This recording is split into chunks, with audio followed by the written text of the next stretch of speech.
explore the unknown. That's a great one. Look at that. Very detailed, beautifully drawn. This one again from Singapore. We just saw one from Mexico, Slovakia. So not only are the hearts going up, but our beautiful, the beautiful artwork from our children are flying to space. This one from New Mexico. Really great. And I know that outreach in particular to Sunny, both Sunny and Butch, but I know that Sunny really enjoys, we've talked about this before, really outreach, specifically with children. She has an elementary school in Massachusetts named after her, and I know she does a lot with them. Yes, I think on her NASA bio at one time she was called a favorite aunt because she is so appreciated, not just to her niece and nephew, but also to all the kids. In fact, I know my kids call her Sunny, auntie, right? So she's for sure an important part of a lot of kids' lives and a great inspiration. 2 hours, 6 minutes, and 51 seconds.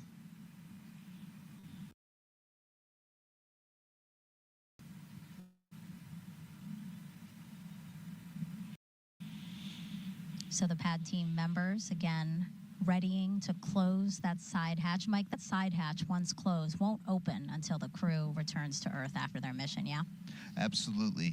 So that's why we got to make sure that it has a great seal on it so there's no leaks. And when it closes, it closes. And next time it should open, the ground team, including Brian Gartner, who was we talked about earlier, are going to be there. And they'll open it up and they'll see Sunny's smiling face somewhere in the United States Southwest.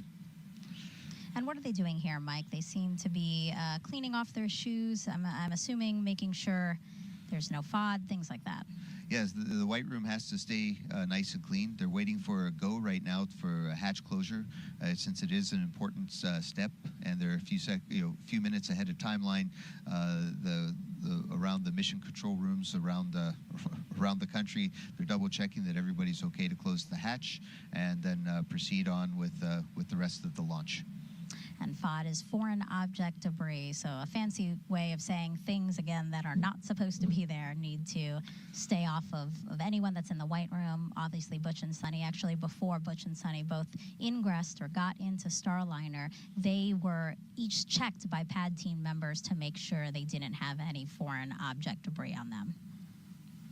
Yeah, Boeing's manufacturing here at the KSC has been really extra careful to keep Starliner extra clean in its development, and and putting it all together. We count all the tools that go in, we count all the tools that come out, and there's vacuum cleaners everywhere to get any little metal shavings or any little pieces of extra tape. And I've been very impressed how clean Starliner has been for, I mean, this is the second flight of Calypso, for example, and our capsule that's being right here manufactured and getting ready to go fly next year. They're a really clean spacecraft.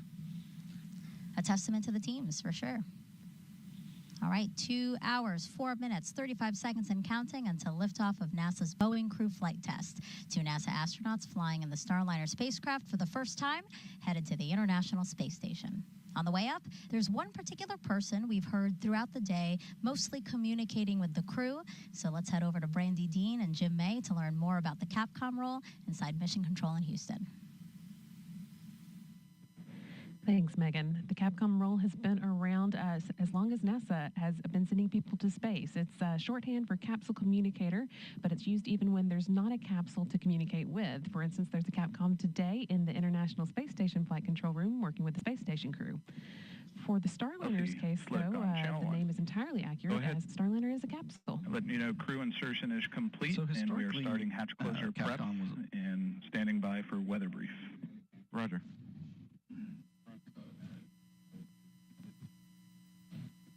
Historically, the Capcom role has been exclusively held by astronauts, with the thought being that an astronaut would know best what another astronaut in space needs to know in any given situation. But when International Space Station began operating 24/7, 365 days per year, NASA no longer had enough astronauts to constantly fill that Capcom position. So now it's often held by training instructors and flight controllers who have worked closely with the astronauts previously and have a good understanding of the information that they need. But but for extremely dynamic situations like launch and landings, you'll often see an astronaut back in that seat. And that's the case today. You've heard Canadian Space Agency astronaut Joshua Kutrick a few times already this morning, including with some voice checks that he did with the crew on behalf of Houston. He will be the voice you hear talking to the crew all the way through Starliner's ascent. He'll be speaking with Butch and Sunny as they make their way into orbit, and he is particularly suited for the job since he'll be on Starliner for its next flight, Starliner 1. He is assigned to the crew along with NASA astronaut Scott Tingle and, of course, our very own Mike Fink with us today. And a fourth crew member will be assigned later. So we heard some comm checks with the crew after they got into the capsule. They're a little bit ahead of schedule, so those comm checks have already happened, but we are expecting hatch closure to come soon, and then another set of audio checks over the air-to-ground loop a little later as they get closer to launch. So now let's head back to Florida with Megan, Dee, and Mike. All right. So, Mike, I want to take a look at the clock again. We are well ahead of schedule. Hatch closure preps underway. We had till an hour and 37 minutes for those to have started. So, great margin there. Really, the countdown's looking very smooth right now.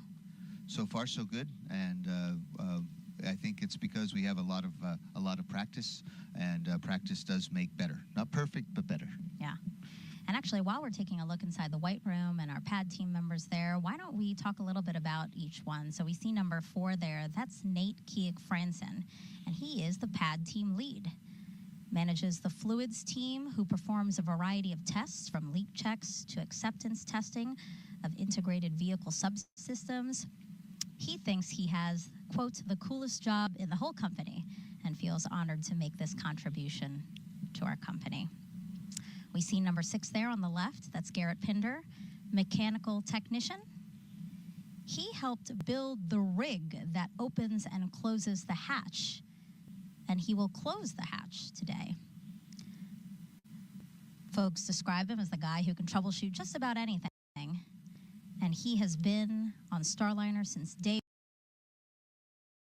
1 and said he would be the first to fly it if he could. He has that much faith and pride in the spacecraft. Again, Garrett Pinder, number 6, left hand of your screen there. Number 8, we have Kason Chernault, quality engineer and inspector, assisting crew with external tools and gear, suiting up prior to entry.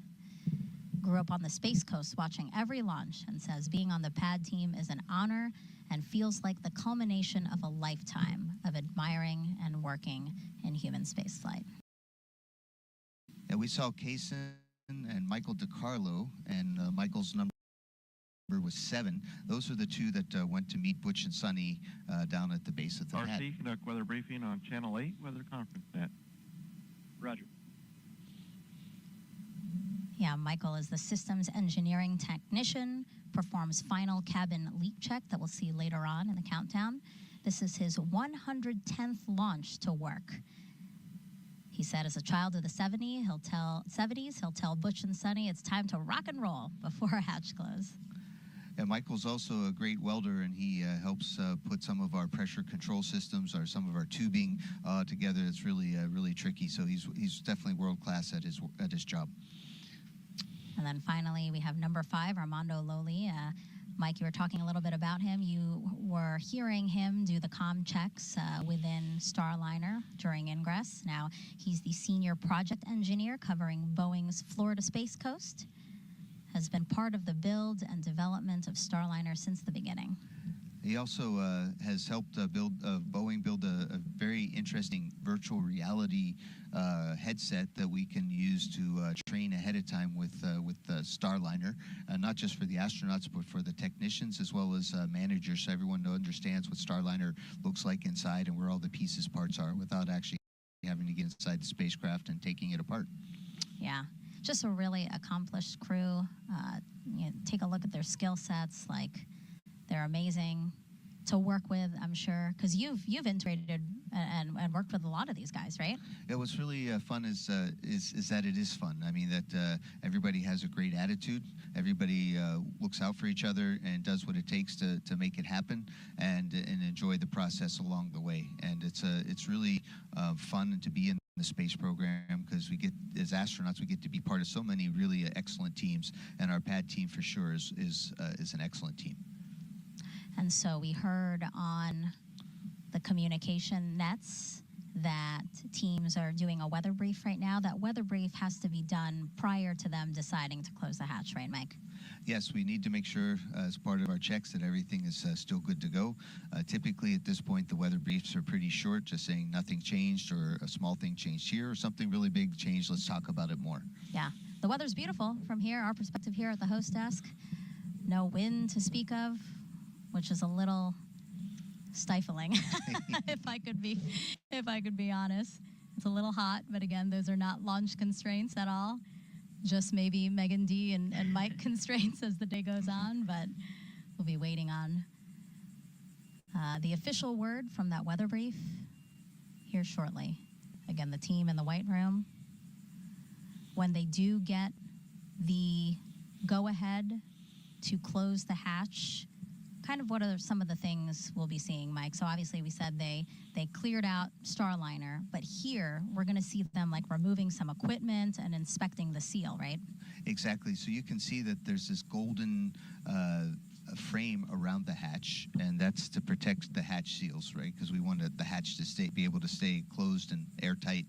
So they're going to take that hatch protection unit out of the way, and that takes a few moments, and then they're going to actually get ultraviolet lights and take very good look at the seals to make sure that they look good, and then they're going to close the hatch and then do a leak check they'll put extra pressure inside the Starliner and see if any of it leaks out. It shouldn't, and then they'll depressurize the Starliner to have a regular normal atmospheric pressure of 14.7 pounds per square inch. Yeah, and there they are removing that piece you were just talking about. Some of the ways that they'll inspect the seal, as you were talking about, yeah, they're going to use white light. They're going to clean with foam wipes to remove any debris, and then they use black light. Again, foam wipes to remove any debris. As I'm sure is not a surprise to anyone, again, another very detailed process to make sure that everything is done as is supposed to be done. Well, speaking of a child of the 70s, a lot of us watch Mr. Rogers' Neighborhood, and Mr. Rogers would tell us to take our time to do it right, and that's what we're doing here. You always perfectly have like the one-liners that sum up the situation. So again, guys, very lucky to have this guy here. Yeah, Butch says the same thing about me. In fact, I think that's the only reason he kept me around is that I made him laugh now and then. Aw. Now we've been asking for questions on social media, and you guys have been sending them in, so why don't we take some now? This one is Nikki Colby on X asking, can you describe the suits in depth to me as a blind person? Also, what does it look like inside the Starliner? Wow. 1 hour, 55 minutes. Well, Nick, ECS, ECS? adjust the eyesight temperature to 145 degrees Fahrenheit. Roger. well, Nikki, that's a great question. How do you describe a spacesuit? Well, it's made out of cloth and some puncture-resistant material. I think a lot of it's Nomex. And on the inside of this suit, and it's really it's all like almost one piece. There's a reason for that. Because it has to hold pressure, right? So it's kind of like a hoodie on top that the visor can float go over your head like a hood, and then you can zip it. And it's a one-piece overall that has long sleeves and long legs. And of course, it doesn't matter what color it is. Boeing chose the Boeing blue color for it. It has a few pockets on it. And at the bottom, it actually where the legs come out is actually a rubber bladder that goes throughout the entire part of the spacesuit. And so our feet go inside there, and then our feet also, they put boots on top of our feet, but we don't need the boots to remain pressurized. So all we need to do once we are inside of our suit is put on our gloves. There's a left glove and a right glove, obviously, and there's a small wrist ring that you have to kind of click the glove on and turn to the left or turn to the right to make sure it's locked. And then we put our hood on, right, our visor or helmet, and then we have to put our head back and zip it across. And then all of a sudden we're hermetically sealed inside of a spacesuit, and we can do our pressurized leak checks, and it can protect our lives. It's comfortable. It's very very lightweight. I think Megan and Dee have the specs. Someone. Go ahead. Step 200 L2 balloon cycle task is complete. Roger. I think we have the specs on the suits, but it's a very lightweight suit, especially compared to the suits that we've worn before. And when I moved from the shuttle program to go fly on the Soyuz, I was very impressed with the Soyuz suit. And these these suits built by David Clark are even lighter than the Soyuz suit because the Soyuz uses a helmet. And then Nikki also asked about describing what it looks like in the Starliner. Can you talk a little bit about that? Oh yes, Starliner. It's interesting. It is. I don't say full of cargo, but it's there's a lot of there's two seats near. If you look inside the hatch on the left-hand side, there's two seats. So Butch sits the one on the farthest away, and then Sonny sits on the next one. There's two other seats that we're going to use for future flights. This time we have cargo on them. The cargo come in these soft bags. We learned from Space Shuttle program that you can put more stuff into flexible bags than to metal containers. So we have these flexible bags called cargo transfer bags, or CTBs. And Boeing cargo bags are all blue, and the NASA cargo bags are all white, so we can easily tell the difference. And on the outside of the bags are labels. So we have bags strapped around the cabin. Butch and Sonny right now are sitting on their backs with their legs a little bit above their heads in a 90-degree position, and this provides crew safety for launches and landings. Those were both very detailed. That was a great answer to that question. And again, Nikki, thank you for asking that.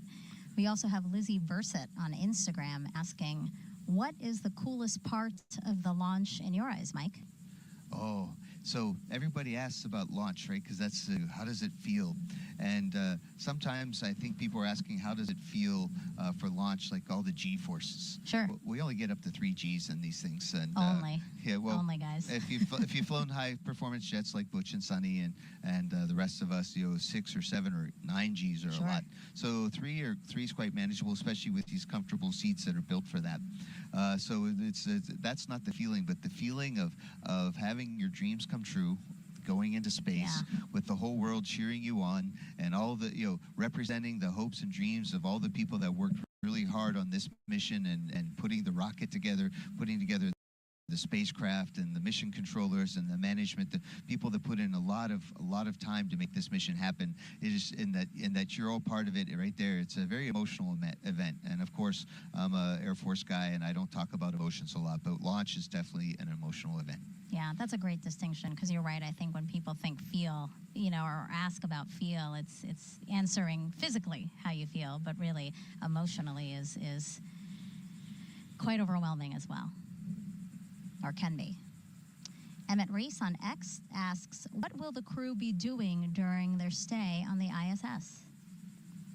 Well, Megan, you mentioned that we're looking at somewhere around an 8 to 10-day mission for Butch and Sonny, and most of the time on the ISS, they're going to be working for Starliner, doing some testing with Starliner and certification, right? We're going to see what it's like to take out the cargo, put in down mass cargo, things that need to come down. We're looking at seeing how to set up the inside of Starliner in case there's emergency aboard the International Space Station. Now, for Butch and Sonny's mission, chances are really small, but for a long duration mission, we do have to set up things like an ammonia sensing kit and a few other things that are standard for all the other spacecraft that visit the space station, and we just want to see how it works with Starliner. They're going to pretend that Starliner is a safe haven, which is a 24-hour lifeboat that they can hang out on the space station in case there is emergency aboard space station, and that helps certify saying Starliner is ready for long duration missions. And so Butch and Sonny and along with the rest of the team are going to get this flight test data. Yeah, and you detailed some of them, but there's a total of 87 flight test objectives and many more operational capability checkouts that Boeing is looking to complete through Starliner's crew flight test. Dee, I know that the team will be watching each one very carefully, collecting data, analyzing that, again, on the road to certifying LT, slick on Starliner. channel 1. Go ahead. Ready for hatch closure and pre-launch leak checks. Roger. Proceed with hatch closure. Fantastic call out there. That's right. Right, Megan, you mentioned what the teams are looking forward to. You know, this is the great thing about having such a veteran crew. They've been to space before. They know what it takes to complete missions there. And so they'll be able to tell us, you know, what works, what doesn't. If there's anything we can improve, you know, how can we make the capsule or systems more efficient so that, you know, as we continue on to Starliner 1 with Mike or, you know, future missions, that, you know, we have the most efficient system that'll work for, you know, everything we're trying to accomplish on the International Space Station.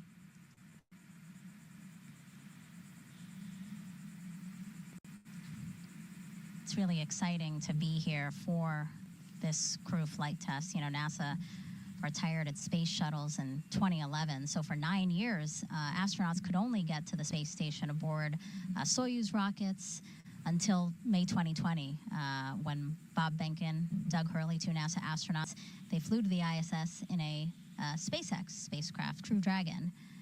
And right now, that capsule is the one that we see ferrying astronauts to and from the U.S. to the International Space Station. So this second dissimilar system, Starliner, it's really important, right, Mike, that we get this online and in use and part of the commercial crew program. Absolutely. We made the decision as NASA to have two commercial crew providers when we let the contract in 2014. And since then, the commercial crew program has been working really hard to give those capabilities to the country. I talked with Doug Hurley just the other day, right after our launch broadcast on Saturday, and he wishes everybody the best, all the best for this launch. And he can definitely associate with what Butch and Sonny were feeling and how they were getting ready. And I worked very closely with Doug and Bob for their mission, and now with Butch and Sonny for this mission. And it's really neat to be able to put together new spacecraft, and we're getting better at it. And we're going to need all that experience and test mentality and building fast, like we've learned from SpaceX company, to be able to go to the moon in the time frames that we want. So this is all great experience for us, and we couldn't do it without without Boeing, for example, for today. Pad, Erdogan 1.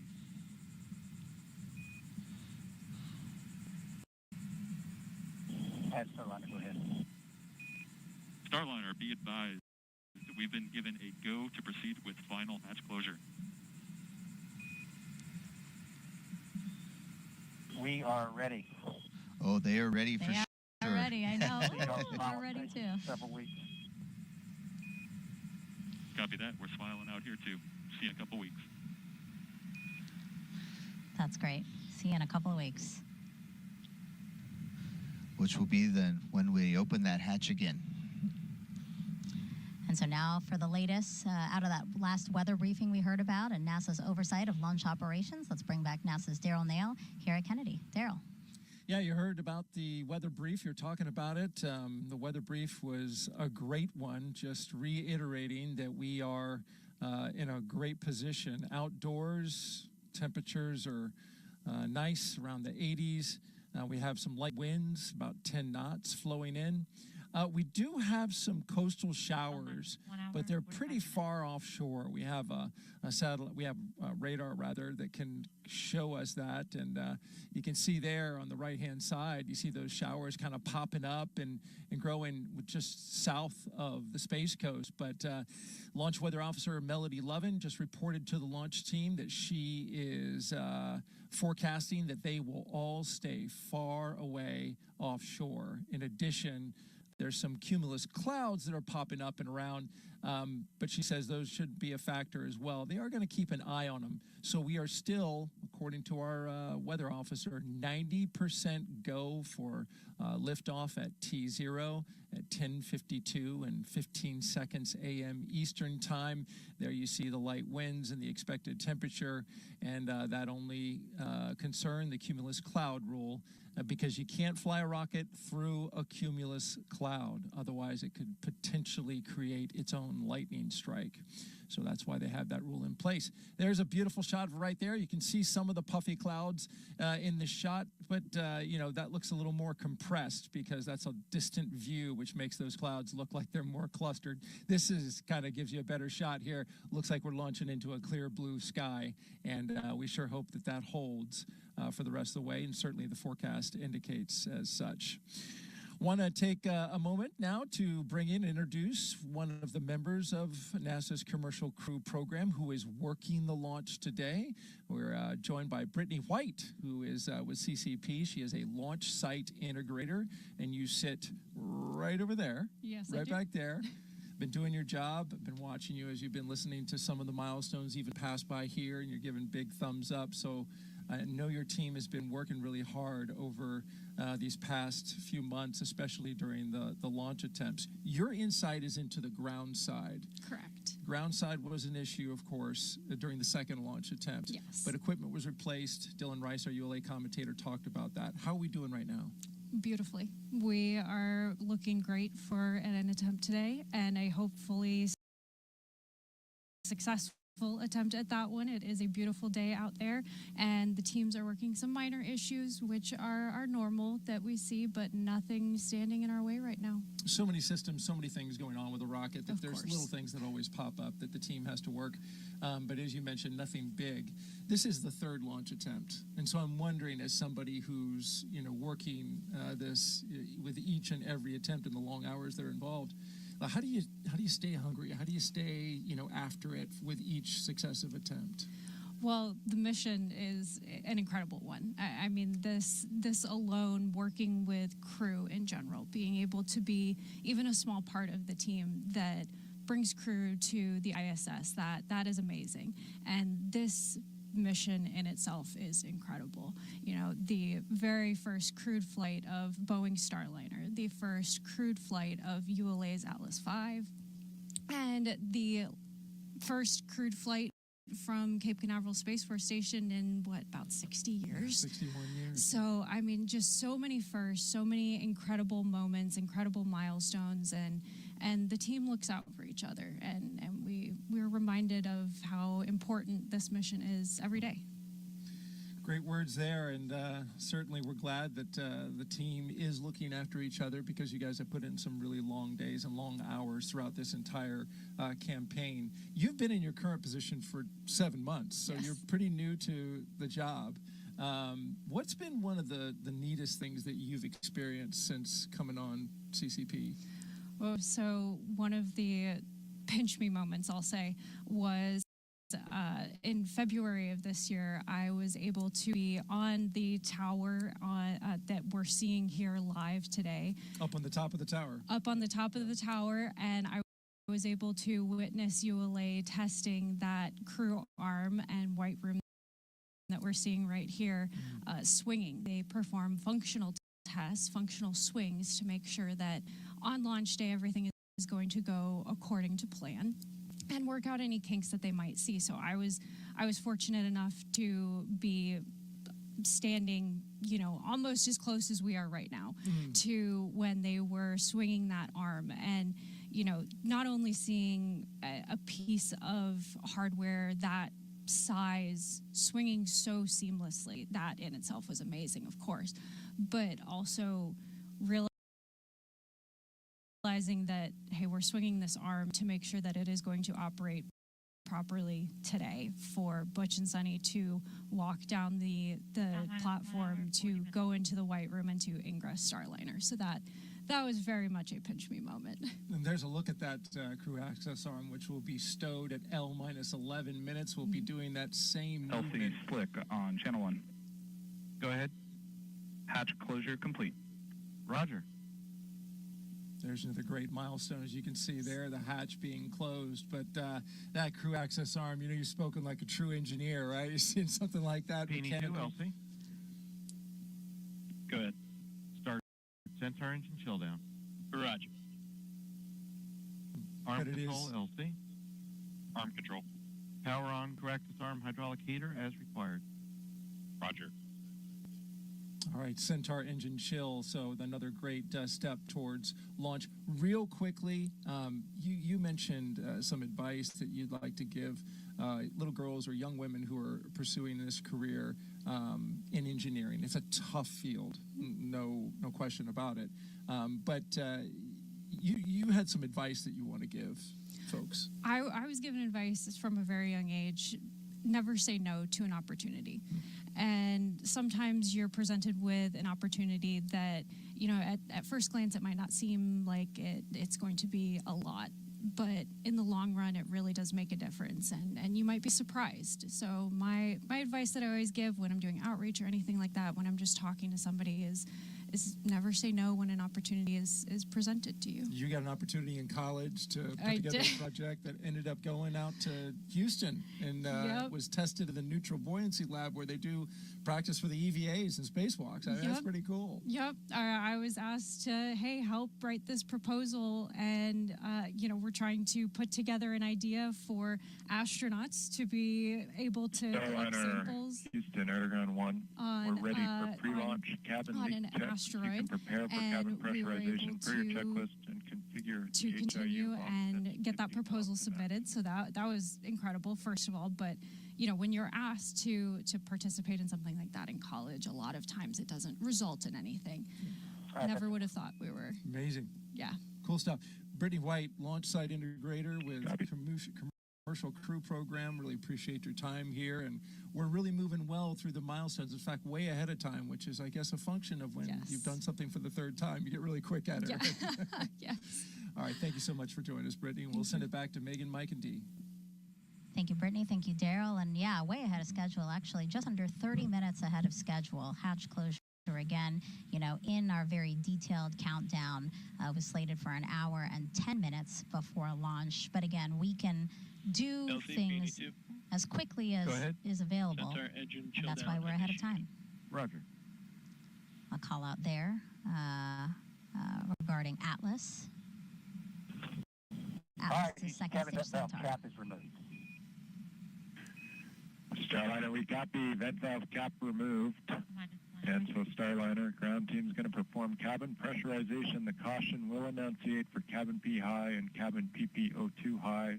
As a function of that high cabin pressure, you can acknowledge the alarms. Starliner copy. All right, so Capcom telling Butch and Sunny that teams will soon begin pressurizing the entire capsule for a leak check. So we did just see hatch closed a few minutes ago, and you might have seen them locking the hatch with something that kind of looks like a tire iron. And actually, a similar mechanism was used on Apollo and shuttle spacecraft. So, so now that the hatch is closed, again, pressurizing the entire capsule for a leak check, Mike. Yes, so we practiced this a few years ago for the first time, and when we did it, it actually made some loud noises inside the cabin as the pressure was increasing and then decreasing. So that now we made a call to the crew saying, "Hey, you're going to hear some things, and we're ready to do it." We have a voice-activated intercom system. We call it a Vox, right? So we turn up our Vox dials so that loud noises don't get transmitted and amplified in our microphones. And in order to do this, Butch also had to take a cap off of a valve that was that's inside the spacecraft. We do have ways to depressurize the spacecraft from inside, so we usually keep them capped, so it keeps things extra safe. And Butch had to take the cap off for when we depressurize. And pressurizing is going to take about 3 to 4 minutes. Again, you heard Capcom telling them to just be aware of maybe some audible noises. And then basically the team wants the capsule to stay at the correct pressure for about 10 minutes. So that's what we'll be looking out for in these next few minutes. And we talked about how things were ahead of time, and that's good. In case the hatch check doesn't work, we have time to redo it again. There's still a little margin in the schedule. You know, not only is Starliner flying Butch and Sunny today, it is also bringing up nearly 800 pounds of cargo to the space station. Let's check in again with Boeing's Lauren Brennecke and ULA's Dylan Rice. Yeah, along with our most precious cargo, of course, Butch and Sunny, we are taking around 800 pounds of cargo up today, and we are taking something that was added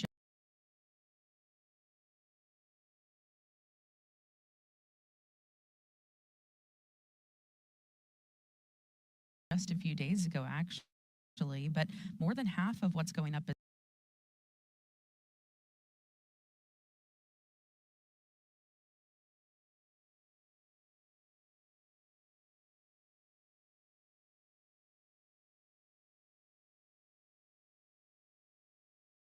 Boeing cargo like CFT patches, mission coins, silver Snoopy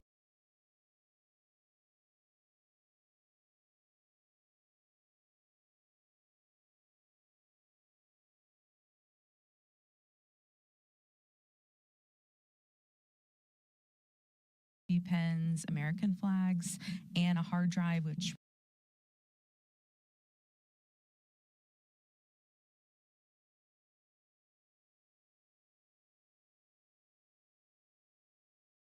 we mentioned earlier. It has about 3,500 pieces of artwork.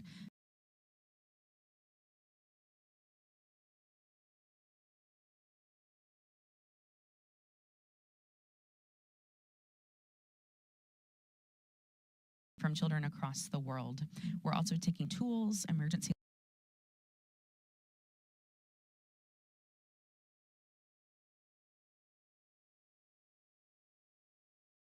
life support equipment. And then that late ad at NASA's request, just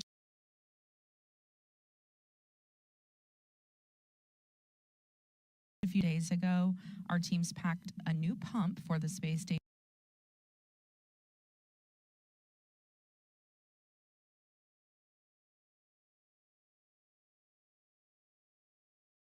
urine processing assembly.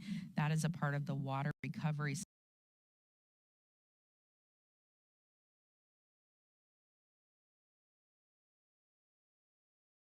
system there on the ISS. It is about a 150 pounds. It's a pump, and it is replacing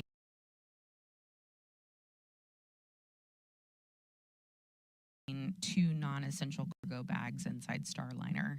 It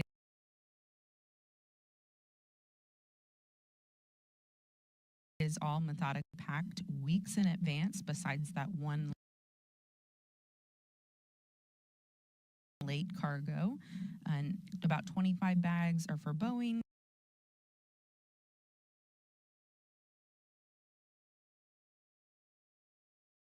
$10 bags now for NASA, and those NASA bags are carrying things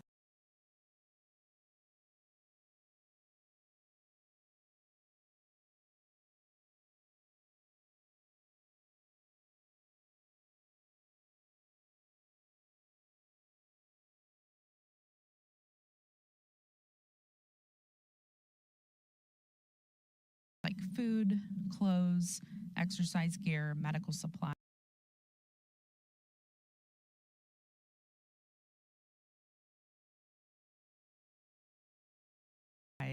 And anything the crew wanted to bring with them. On the way back,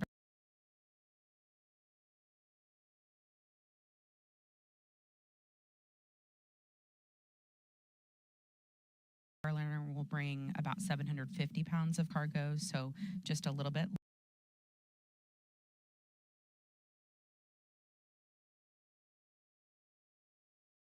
And that includes one empty Norse tank. That's a nitrogen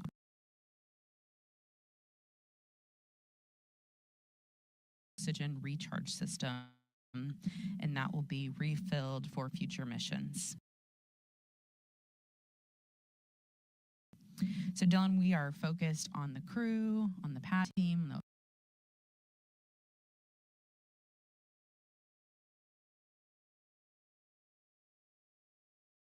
what's been going on with the hatch closure and the pressurization testing.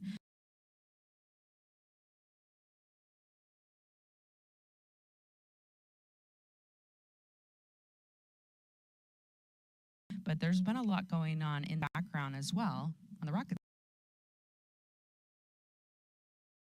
side. No, that's right, Lauren. So as we've wrapped up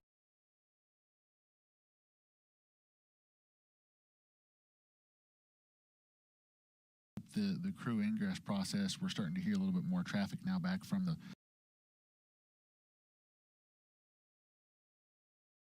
the launch vehicle team. A few moments ago, we heard about the Centaur engine chill down. So the Centaur engines are fueled by cryogenic propellants, which are very, very cold. So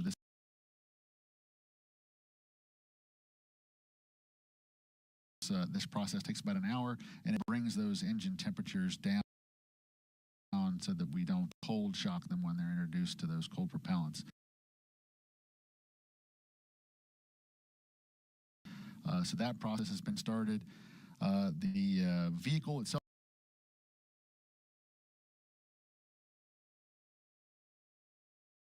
remains in propellant topping mode as the blue team is continuing their work up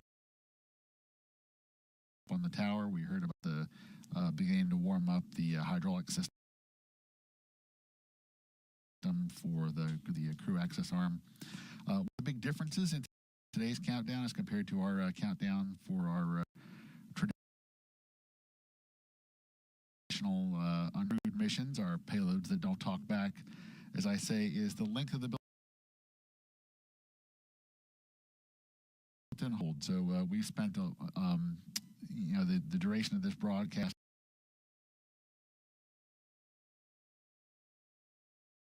in our 4-hour built-in hold.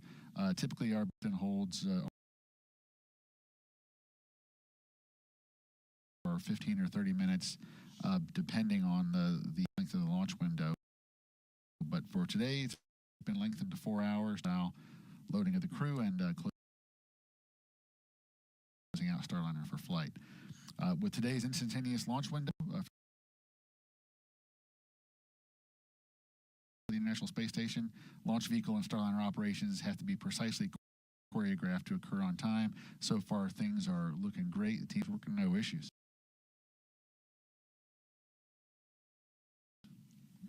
All right, Dylan, we are about 1 hour and 31 minutes away from launch. We'll send it back over to Megan at the host desk. Let's talk a little bit more about that urine processor because, Mike, you actually helped install one. Not just one, but the first one. When Chris Ferguson and his team came up on STS-126, I was commander of the space station, and Don Pettit and I got to install the urine processor.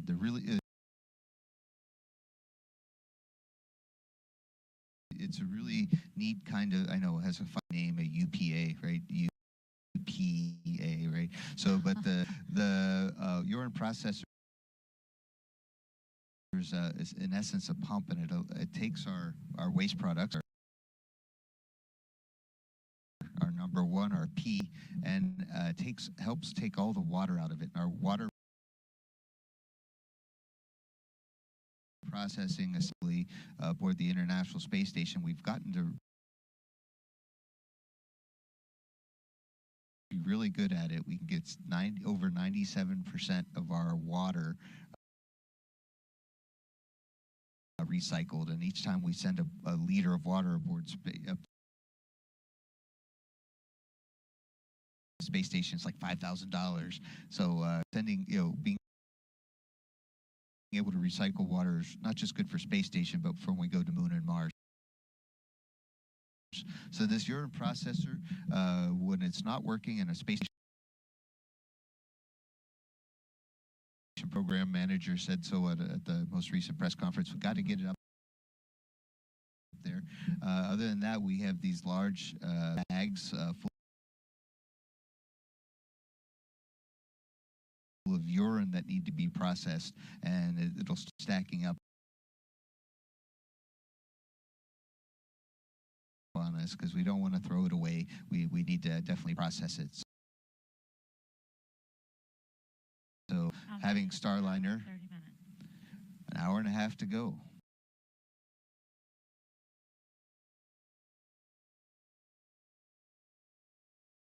Having Starliner there to be able to take up the UPA really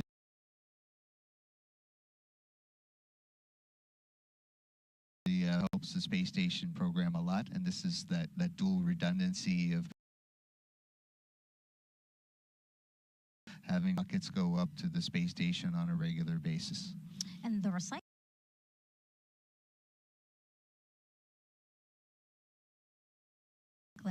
of the urine into water is really impressive. Like the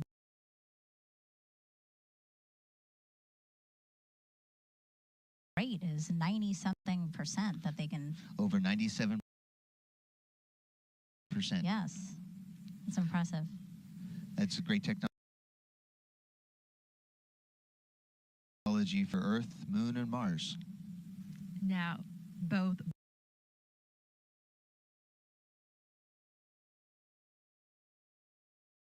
Butch and Sunny are bringing some special items of their own with them for this very important flight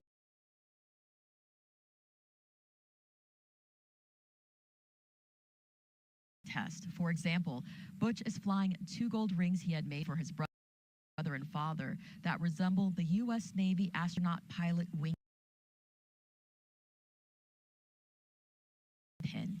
He's also flying shirts from Tennessee Tech and University of Tennessee, his alma maters. Sunny is flying t-shirts from the U.S. Naval Academy and the Sunita L. Williams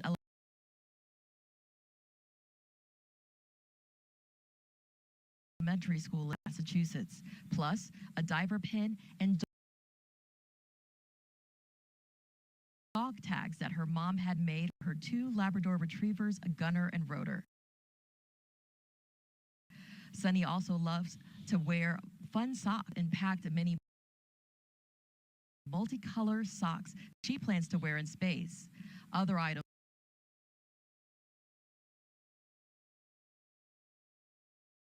remain a surprise until the astronauts have a chance to reveal them publicly during the flight test. I imagine, Mike, that having these like personal effects is so important. And yes, for long duration missions, but it's nice to also have, even though if they're only there for 8 days. As you can see, Butch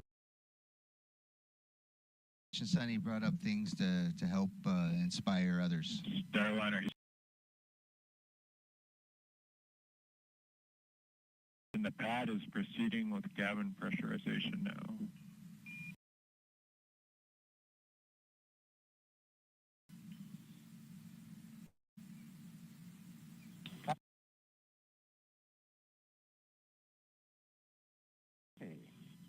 And a thumbs up from the crew.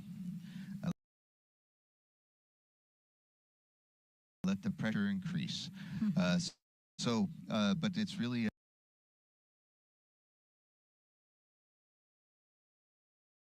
it's really cool. I know that from a university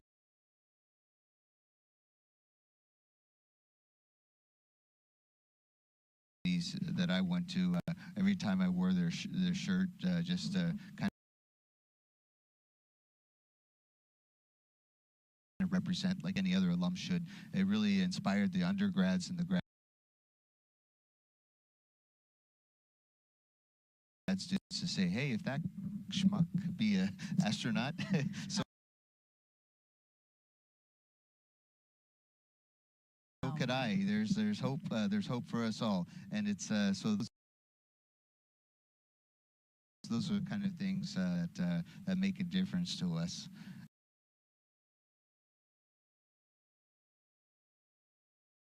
And hope to make difference to other people too. It's inspiring to see your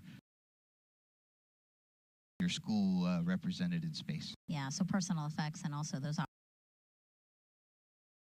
opportunities that inspire, because that's really a big part of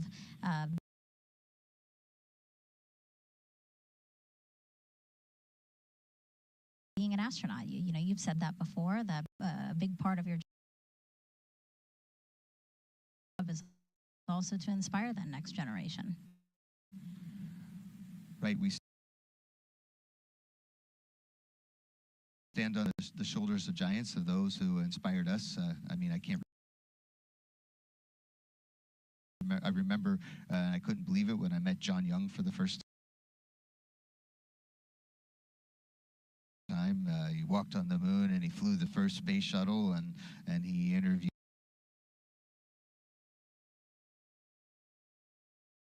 me for the astronaut program, and he ended up coming to my wedding. I mean, so it's really, it's my wife's wedding too, and so we.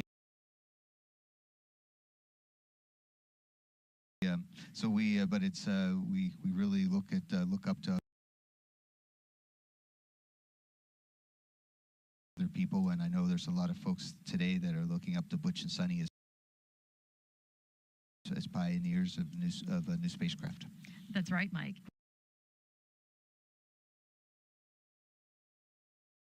Butch and Sonny have spent a lot of time working side by side with the men and women who developed Starliner. Many consider the crew like family now.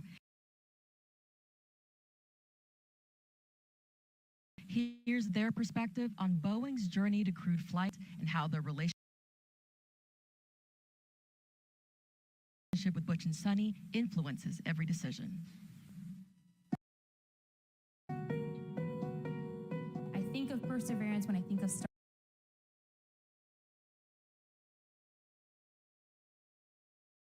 Starliner, just because we've come such a long way. Being on this Starliner program,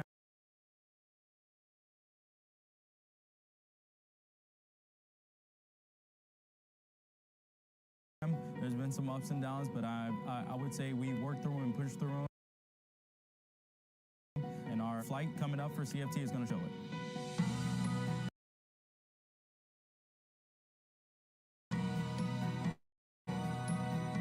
It's really exciting. You can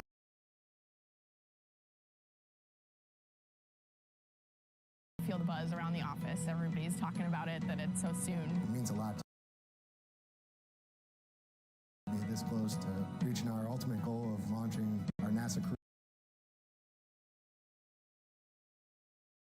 to the International Space Station. It will be an amazing accomplishment.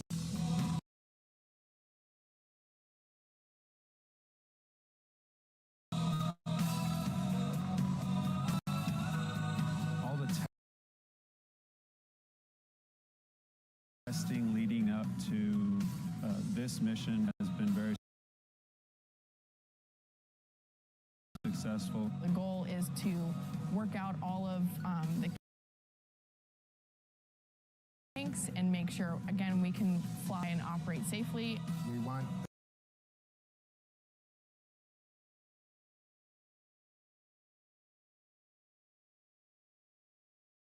Starliner to be as highest quality a product as possible.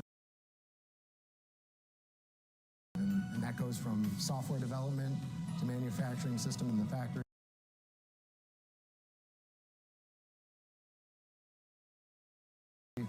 We think about it as a test flight, but we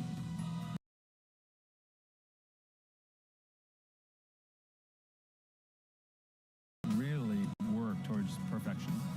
We find something that we can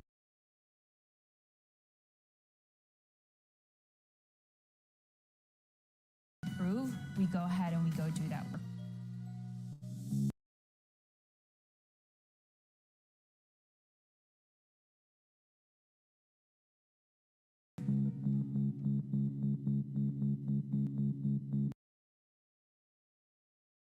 The safety of our crew members is at the absolute forefront of my mind.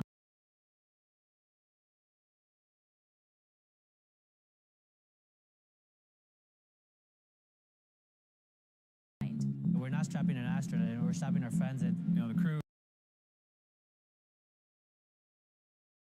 is our precious cargo, and everybody understands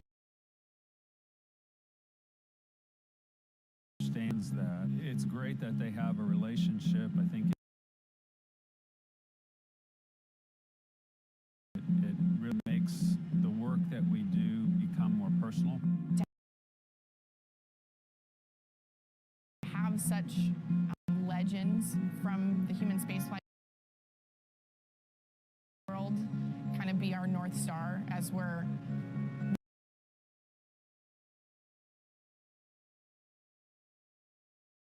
navigating our way to the crewed flight test. It's kind of hard to describe. how really special it is. They know us and recognize us, and they become part of our team. Working with Butch, he is very honest.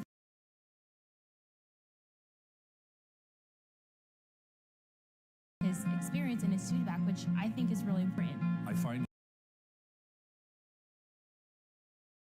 him beyond being a very accomplished pilot.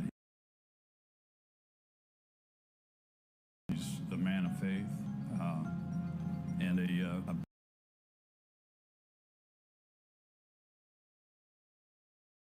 a brilliant engineer. He's very sharp-minded and has a pretty good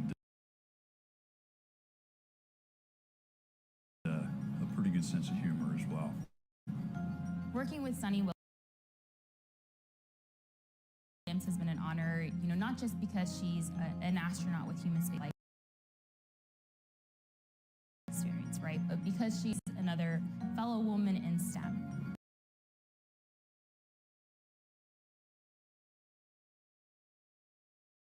Sunny is everybody's astronaut. She is the most approachable person in the crew office by far. I've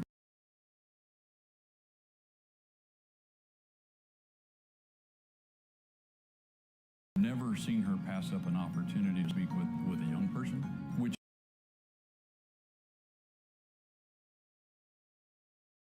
helps our agency. It inspires the next generation of space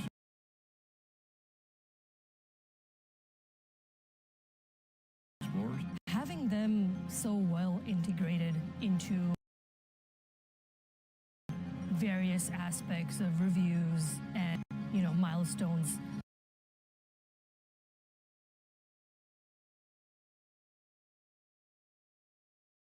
has just helped us build that trust.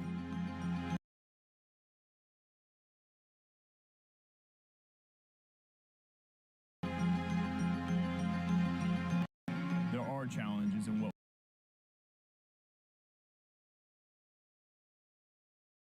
we do. It's not easy, but when everybody rolls up their sleeves, puts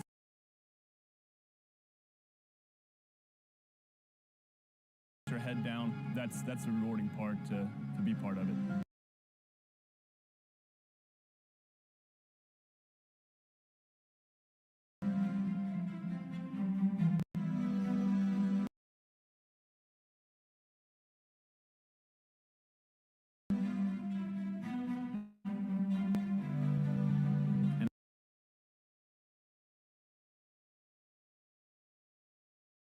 Until that door opens and that crew gets out safely,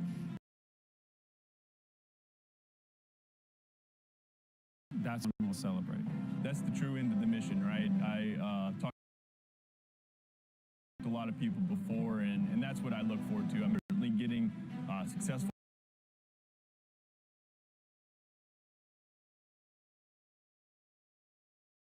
launch, successful dock, but we got to get home. It's just going to be an immense sense of pride that we accomplished something that is so difficult, to send humans to the harsh environment of space and back safely. As soon as they get out of that vehicle, I think everyone's going to take that breath and go like, oh, they're here, they're safe.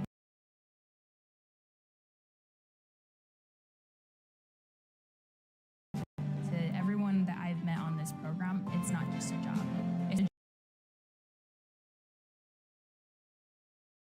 dream that we are making come true.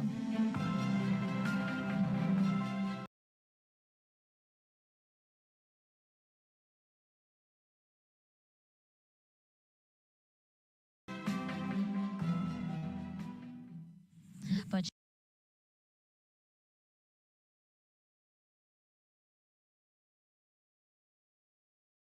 were saying when you were watching that, you really began to tear up. Yes, you can call me Mike today. And Oh, what did I? Oh my gosh, I'm Butch sorry, is not Mike. a star. No, I just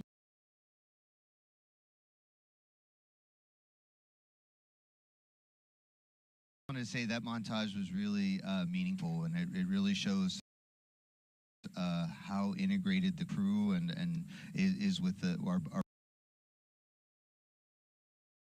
Boeing teammates, and how much that their spirits and their hard work are helping us soar to the stars today. And so that was a really nice montage. And your team, obviously. Yeah, absolutely. I mean, this is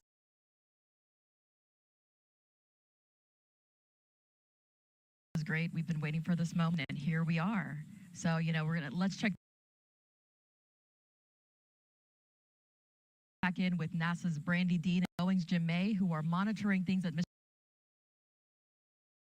Control in Houston. Jim?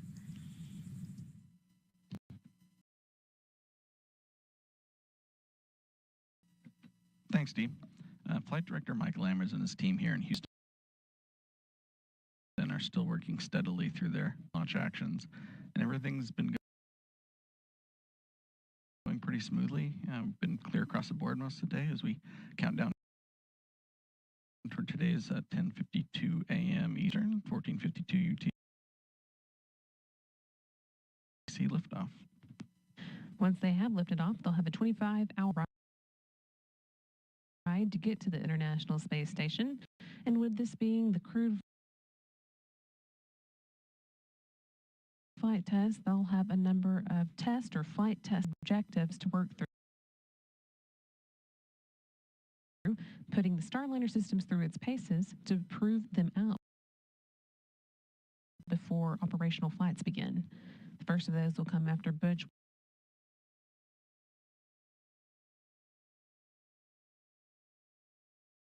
and Sonny Williams reach orbit today, when they'll be doing some manual piloting checkouts while they're still well away from the space station. They'll be flying some attitude maneuvers, changing Starliner's orientation using only visual cues to start with, and then using Starliner's attitude direction indicator, which will be used for all the other planned attitude maneuvers. They'll also point the spacecraft's tail to the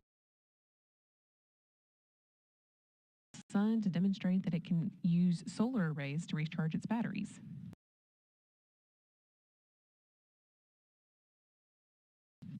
And once they arrive near station, they'll take over with manual control again to demonstrate their ability to station keep for 5 minutes at the opening of the approach corridor. And this corridor reaches out to a little under 250 meters away from the forward docking port on the ISS Harmony node, or as you may hear as we listen into the flight loops later, node 2 forward. Now this maneuver should be pretty familiar to both Butch and Sonny. It's very similar to flight ops they performed well in the Navy. Things like lining up an aircraft with a refueling tanker, doing a landing approach of the carrier, and for Sonny, hovering a helicopter over a landing pad. And this demonstration will be a checkout of manual 6 degree of freedom control. So that will use both joysticks, Starliner, the translation hand controller, pretty similar to like a throttle stick in an aircraft. And the rotational hand controller, which looks and operates almost identical to a joystick in an aircraft.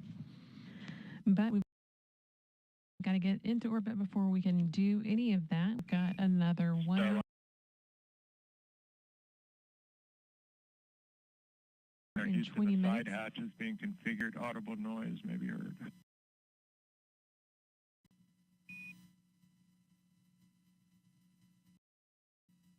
Starliner, copy.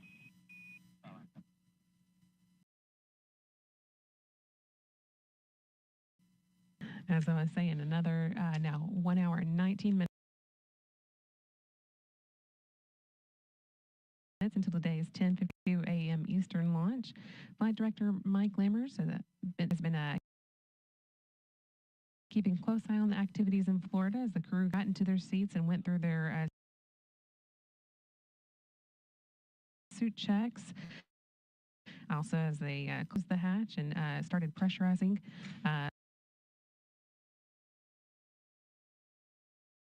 Starliner. In about an hour, Lammers is going to be polling the team here in Houston for goes or no goes, hoping to get thumbs up across the board for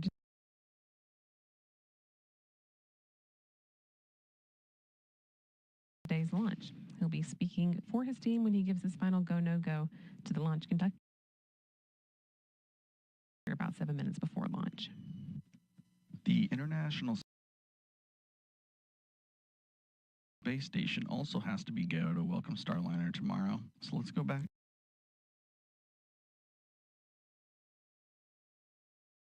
to the Space Station Flight Control Room and NASA's Rob Navius for an update. Rob?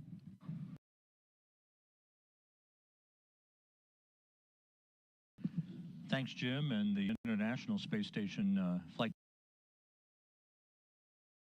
Control Team, led at this hour by Flight Director Allison Bollinger, has in fact polled her team, and the ISS is go for launch. During the week or so that Butch Wilmore and Sonny Williams are aboard the International Space Station as visiting crew members, each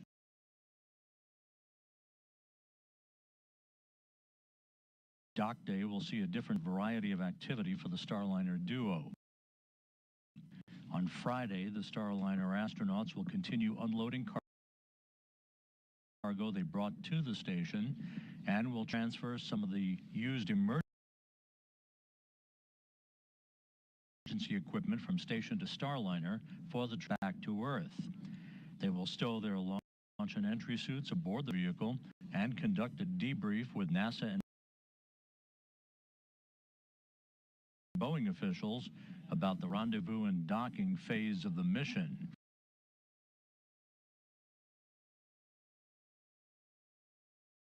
Once Starliner's batteries are recharged through station power resources, Starliner will then be configured for quiescent or steady state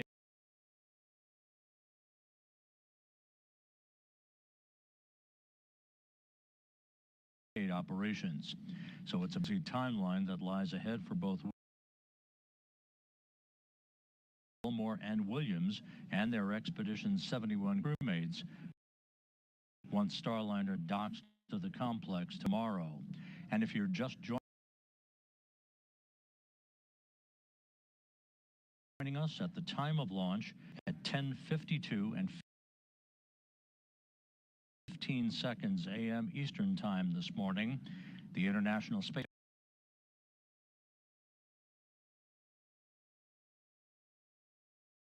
Station will be flying 260 miles over South Central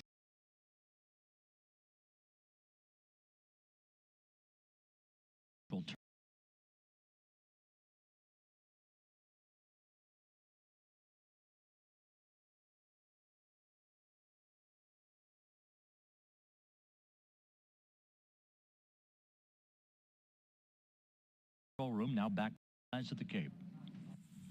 Certifying a second spacecraft for regular flights to the International Space Station will greatly benefit the orbiting laboratory. For more on that, here's NASA's Antonia Jaramillo.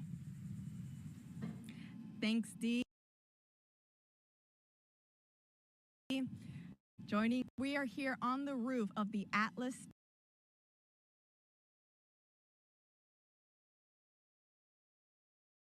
Space Flight Operations Center, and joining me is NASA Deputy Administrator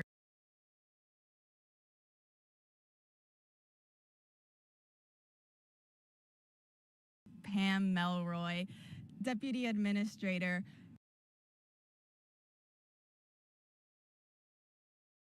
as a former astronaut, you are no stranger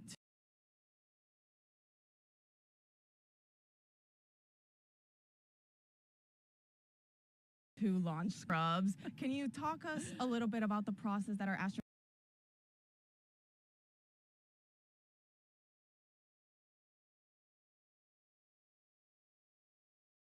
go through when a scrub is announced? Yeah, good morning,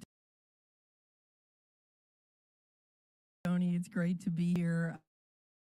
Yeah, I was actually teasing Butch and Sunny a little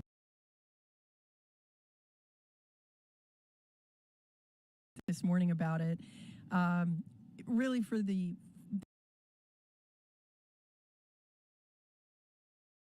there are a lot of procedures that have to be followed, but for the astronauts, they'll have some critical action steps to save the vehicle. So thinking about anything to do with the boosters, the propulsion system, maybe the pyrotechnics. And so they will take those critical actions to save the vehicle. You want to make sure it's perfectly safe. And then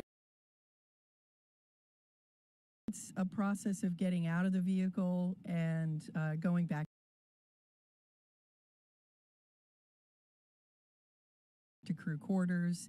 If there's a longer delay, they might go back to Houston, but usually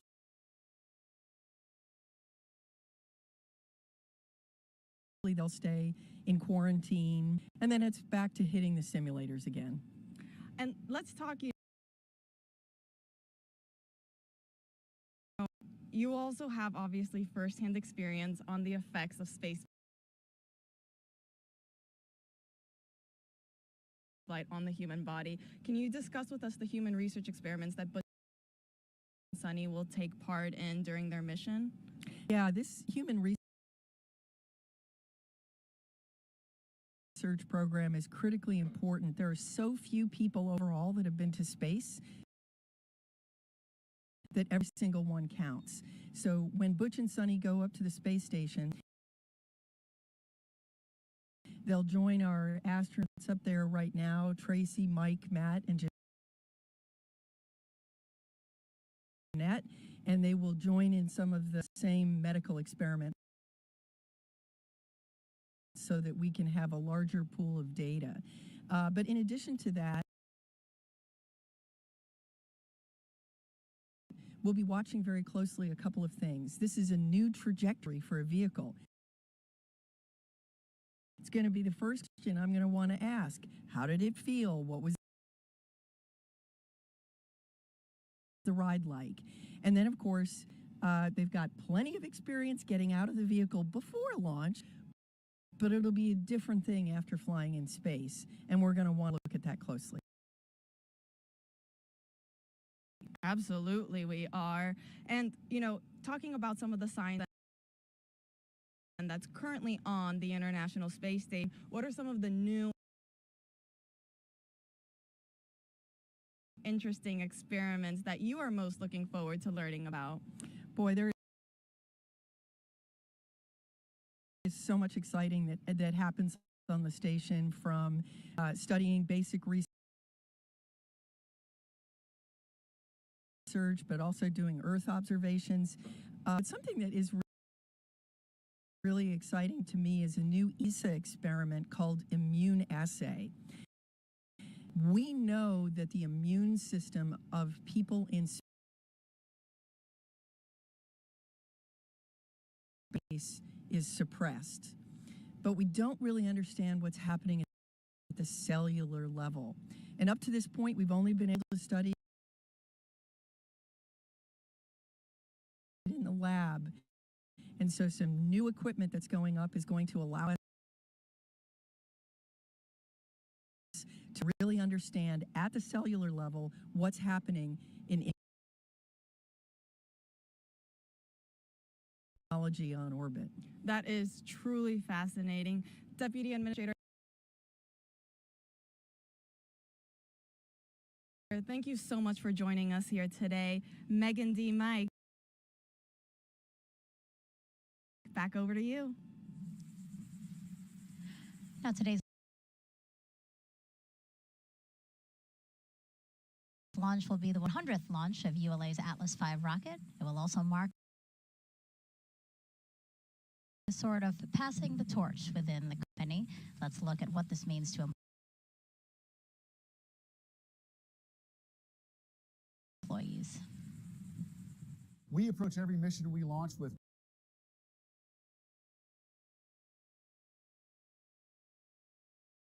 great care. This will be certainly the first payload in my career where the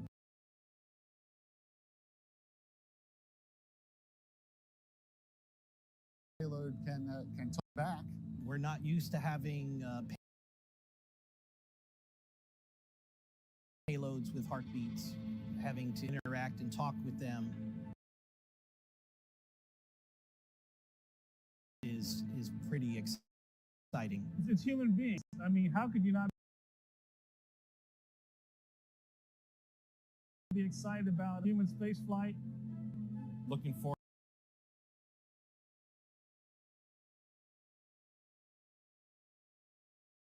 getting to that final countdown and watching Starliner fly.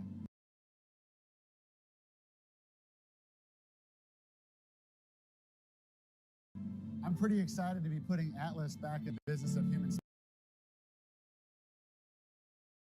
spaceflight. We wouldn't be getting to that countdown if we weren't sure that everything was perfect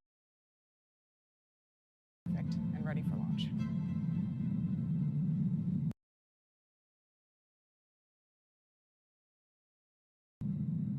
Since I was little, I have always loved to watch the astronauts, and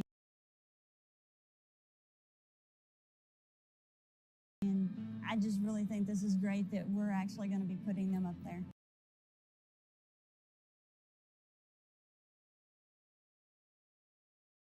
You're actually having a dialogue with the crew, giving the final commands, the readiness for launch. That's going to be a very unique moment. Obviously, putting thoughts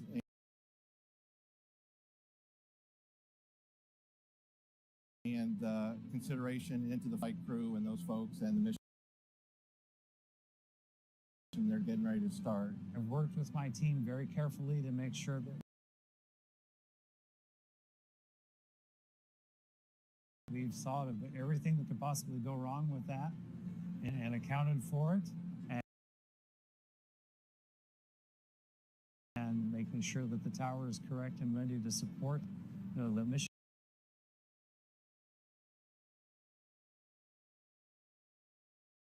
And when it comes time to crack the arm for launch, we've done everything that we can. Many years ago, someone handed me the keys and said, "Here, you drive." Those are the ones that put Glenn to space, and I'm looking forward to putting, Sonny into space and give him a good ride. During that time, a lot of passing of the torch happened.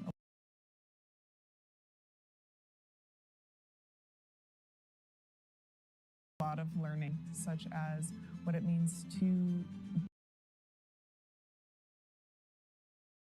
be a certified responsible engineer, to own that hardware, to know everything about that hardware so that you can answer any question that may come up.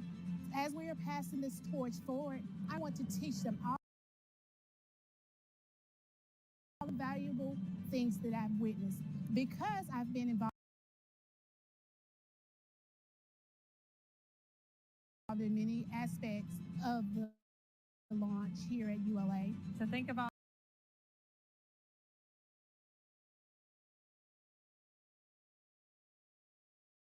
the fact that all of these engineers that I work with are passing all of their knowledge on that I can one day launch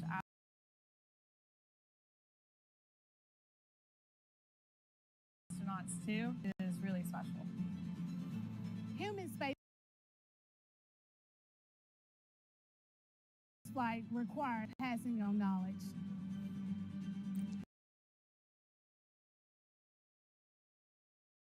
Launch day is nearly here.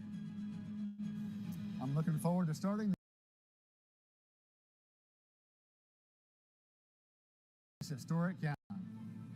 We put a lot of attention and detail and care in every part that we deliver. I can't wait to send the crew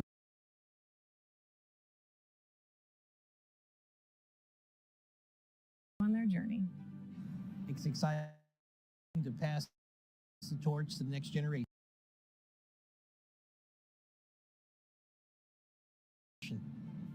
Pushing boundaries will help us grow.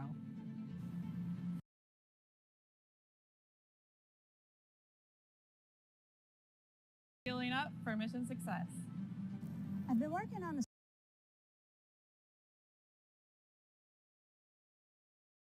Starliner missions ever since we were awarded the contracts.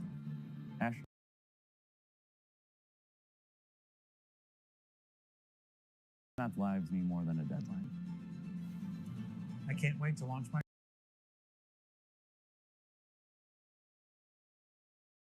friends. For human launch, quality is everything. Ready to launch astronauts to space. It'll be a great day to see CFT launch. Go out, go Centaur, go Starliner.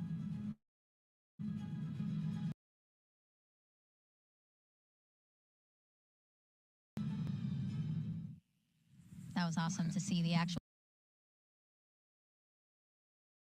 physical pass of the torch, but also to see the faces, right, of all those who have helped us to get to where we are today, which is 1 hour, 11 minutes, and 20 seconds until liftoff of Boeing.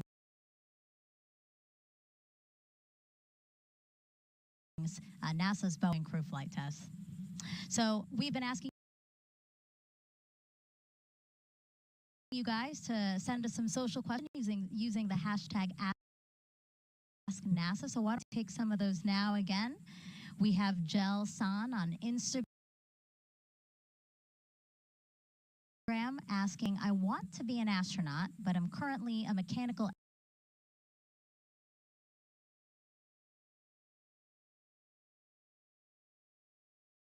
engineer. How do I proceed? That question for you, Mike. I also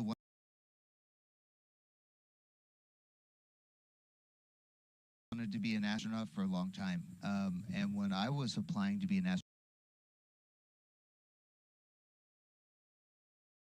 there was only one path to become an astronaut, and that was pretty much to become a NASA government astronaut. And I went through the NASA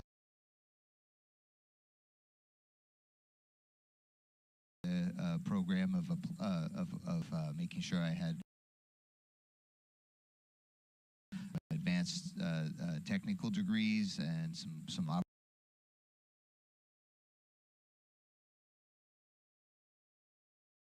operational experience. I had my pilot's license, and I was ready to apply. But now we've opened up the world of space flight to even more people, and there's a lot of private astronaut missions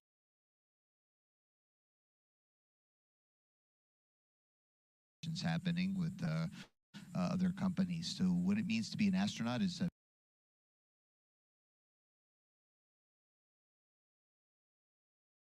very different. The best I can tell you right now in a short period of time is to do your very best, to become very good at what you do. You just saw the montage with the folks from the United Launch Alliance, and every one of those folks is just really the best. They do their best every day, and that's the best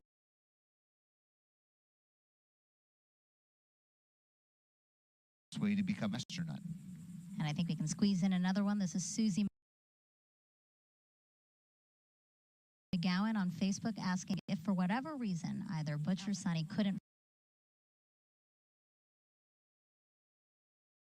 fly on Starliner today, would the mission be scrubbed, or is there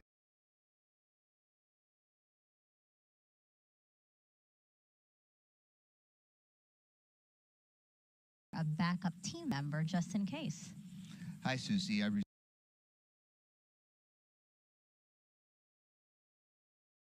resemble that RC, remark. verify range ready for FTS open loop test. Verify.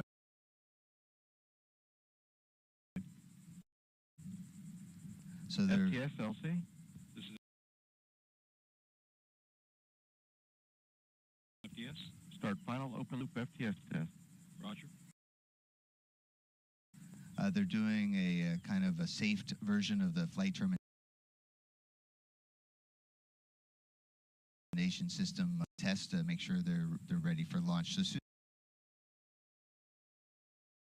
Susie, yes, I as a backup to Butch and Sunny, was able to, we could have turned the around us if they got sick, but not on the day of launch, certainly not today. We have an instantaneous launch window. We don't have very much margin for someone else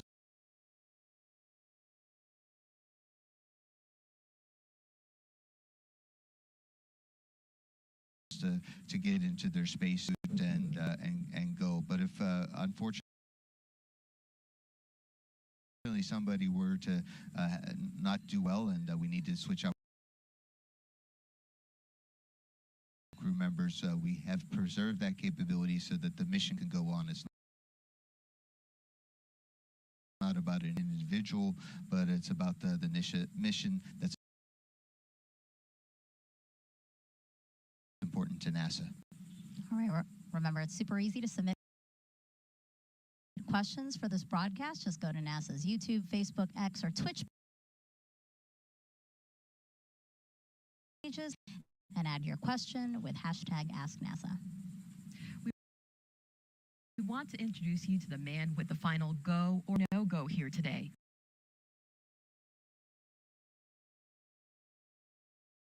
He's a familiar face to those who have been following human spaceflight over the years.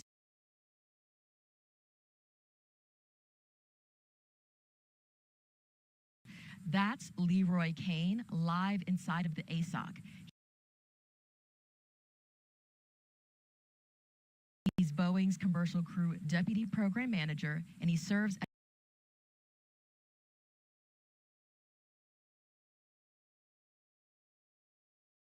Starliner's mission director today. Previously, Leroy served as NASA's Space Shuttle Flight Director and then as Space Shuttle Deputy Program Manager.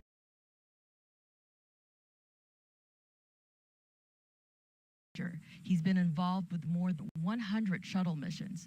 Our team asked him how today's flight compares and how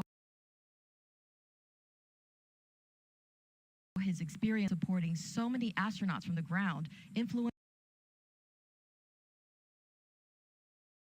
every decision he makes. Starliner Houston, we got a good leak. The first crewed flight of Starliner ranks pretty high. I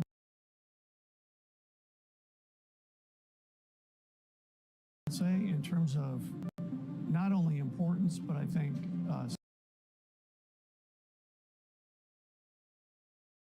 significant relative to my career anyway. I worked with a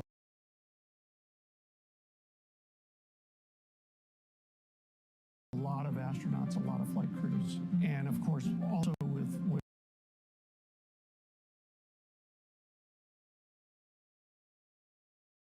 Butch and Sunny. They bring a lot to the table in terms of helping us as a team get to a place where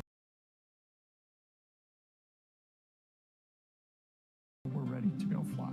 They've been very integral to the process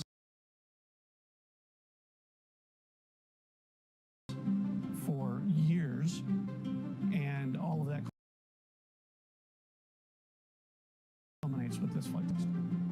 This business that we're in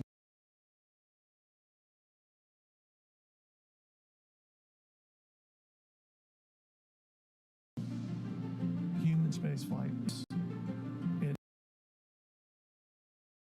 is, I've said before, it's not for the faint of heart.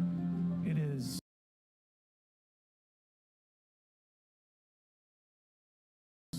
has the highest of highs and the lowest of lows. It's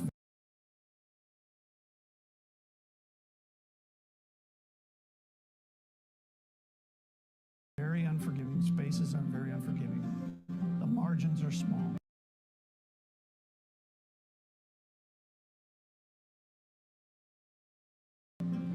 We understand. And really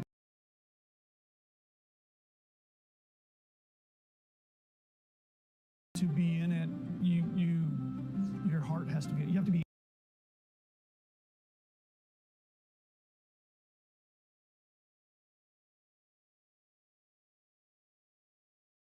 in it to win it. So what I try to do is try to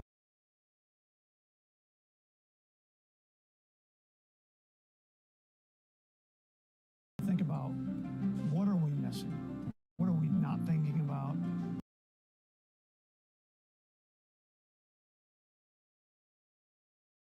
What have we not discussed? What have we maybe failed to have?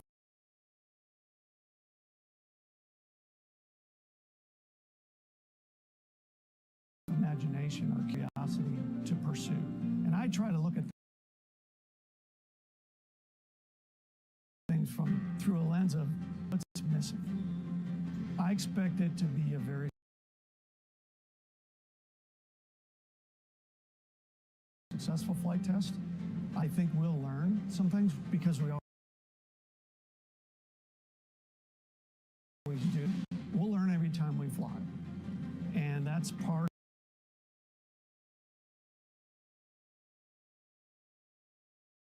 of the beauty of this business. It's part of why we're so drawn to it. It's part of what exploration is about.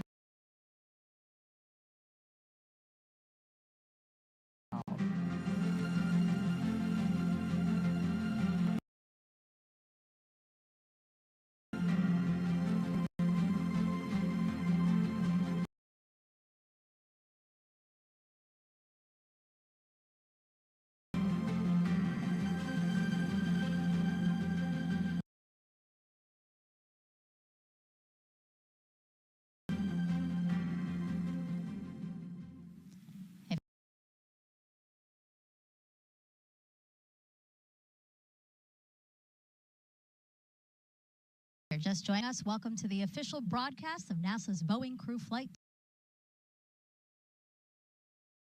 test. We have a beautiful aerial view of the rocket and spacecraft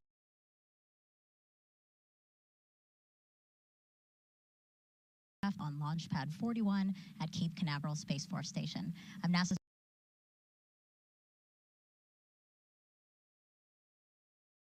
Megan Cruz. This is NASA astronaut Mike Fink, and that's Boeing's Dee Russell.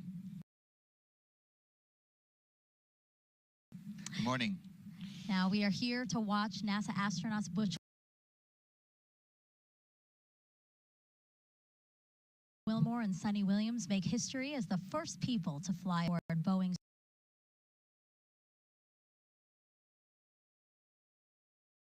Starliner capsule and Mike liftoff of the United Launch Alliance Atlas V rocket is slated for 10:52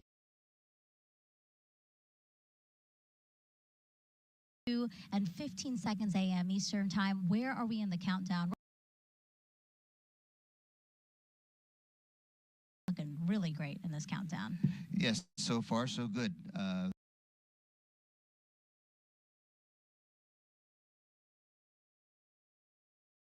The rocket is in great shape, and the capsule on top, the spacecraft, Starliner, Calypso,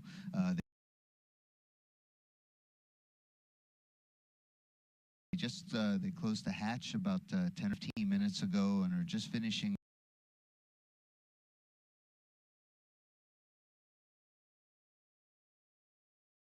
up on the leak checks, saying that the hatch is holding air, and we're ready for the pad team to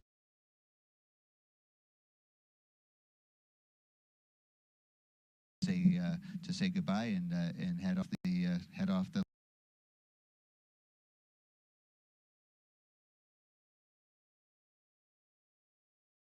launch for 1 hour and 5 minutes to go. Now, CFT is the last test before NASA can certify Starliner for regular missions to the International Space Station for its commercial crew program.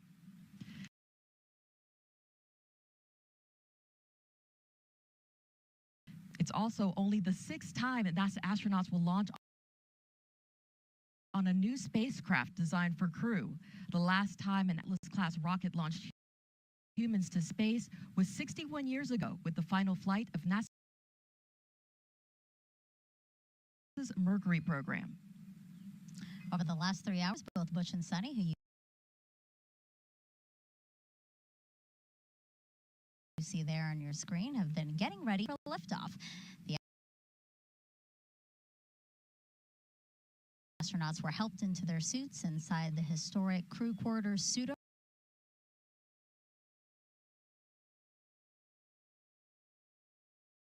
room. You see that there. And then they walked out to family and friends.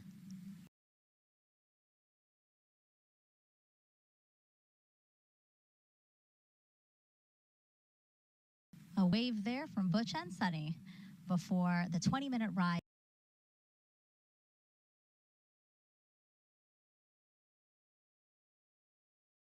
to Launch Complex 41 in Astrovan.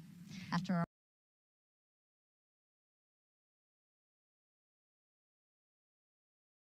arriving at the pad, the crew ascended the crew access tower to get into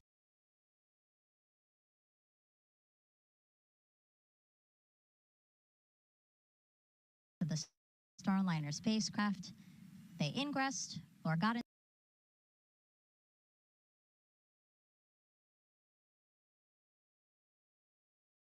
Starliner and are now strapped in, awaiting liftoff.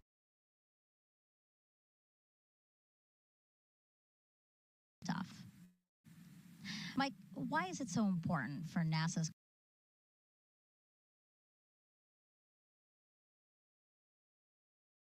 commercial crew program to certify a second, again, dissimilar crew transportation system to the International Space Station? Megan.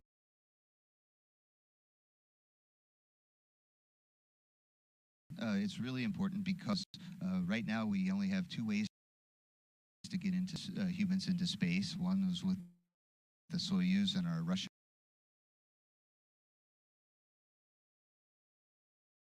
partners, and we all know that that's our relationship with the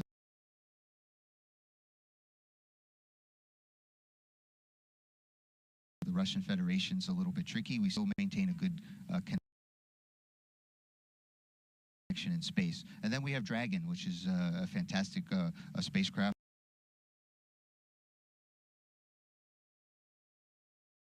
Launching on the Falcon 9, but those are only 2 ways. Having a third way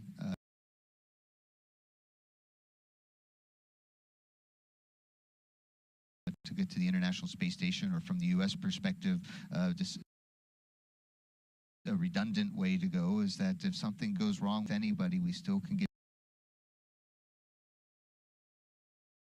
people up and down to the International Space Station. And we found that out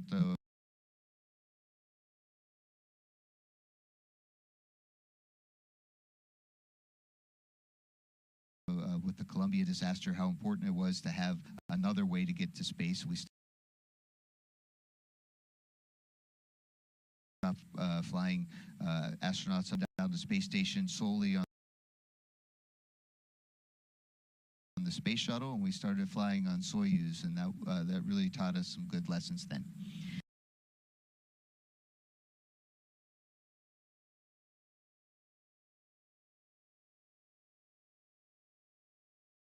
Mike, you spoke to Butch and Sunny recently. How are they feeling about the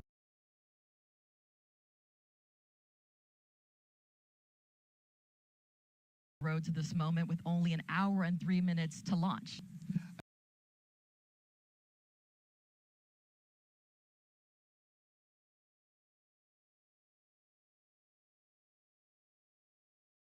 think Butch and Sunny right now are probably taking small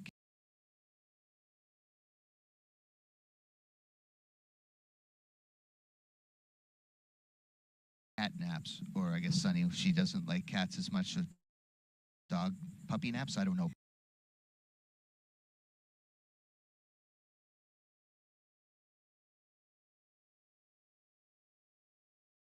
They are very excited. They've had it's been a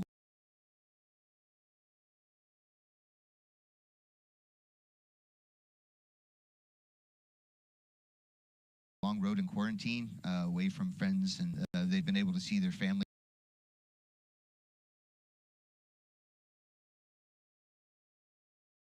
from a distance, but they're ready. They're very much mentally prepared and physically prepared for a great launch today. As you can see, guys, Mike is a great resource for us today. He actually trained alongside Butch and Sunny to fly on this mission, and is actually the backup pilot if needed. So we're encouraging you to send him any questions you might have.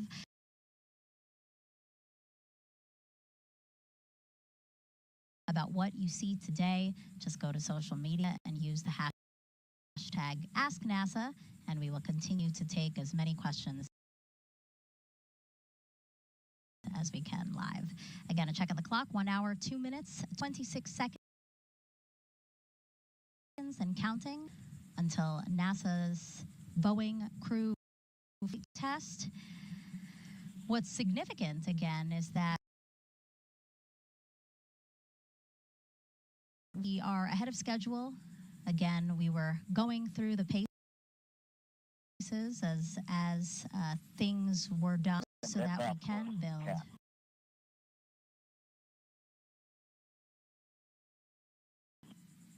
that margin.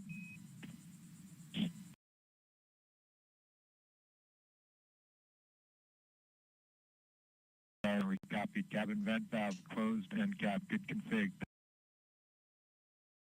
See you again in a few minutes.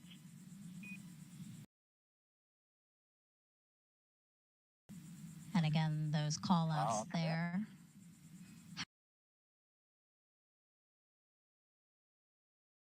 Have to do with the cabin leak check that is in progress right now. Yeah, one of the last steps is Butch puts a cap on a valve that can open up the outside of, or open up Starliner to the outside. So we want to make sure that the valve is closed and capped, so it won't be a leak path if unintentionally. And there are more than 60 seals, right, in the crew module, 6 valves to check if they're in the closed position. And bottom line, this check is to make sure that everything is sealed so that the Starliner is properly pressurized on the ride up. Yes, we don't need the atmosphere to leak out. If it does, we have spacesuits, but it's a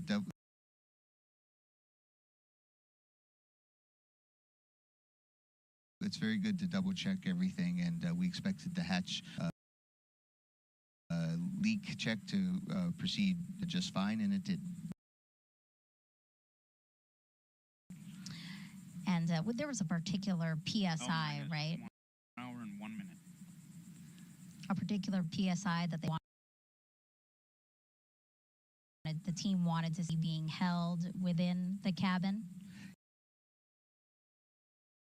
Yes, so we start out at atmospheric pressure, and we use pounds.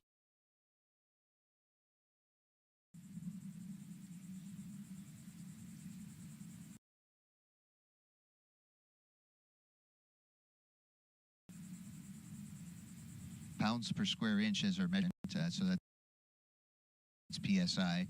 So we normally start at something, whatever it is here today in Florida. like 14.6 or 14.7 psi. We add 2 extra psi, so they were holding at 16.9 pounds per square inch, and held for about the 10 minutes, and that's an overpressure, so it would have leaked out if we had a leak path, and it turns out we didn't. So leak check good. All right. And we have teams in both Florida and Houston watching every aspect of this mission. Let's head over to ULA's Dylan Rice and Boeing's Lauren Brennicke, who are monitoring the spacecraft and rocket from United Launch Alliance's Advanced Spaceflight Operations Center, or ASOC. Go ahead. I'm ready. Yeah, for anyone just joining us, as Megan just said, we are here at the ASOC. It is ULA's rocket headquarters over here on the Cape side. Dylan and I are in a great location to be monitoring all of the operations that are going on around us. We have the whole launch control team down here behind us, and you might be able to see us there in a little.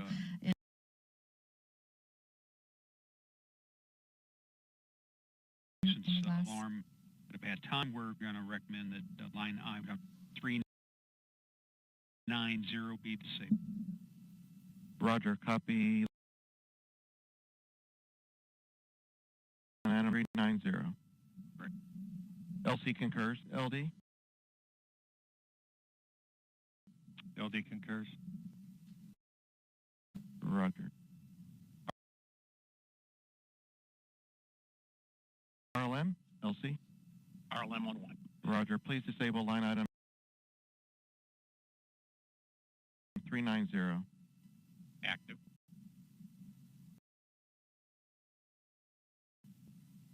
All right, another part of our job is to wear headsets and listen to the loops that you're hearing there on the broadcast, as well as some of the other channels, just to keep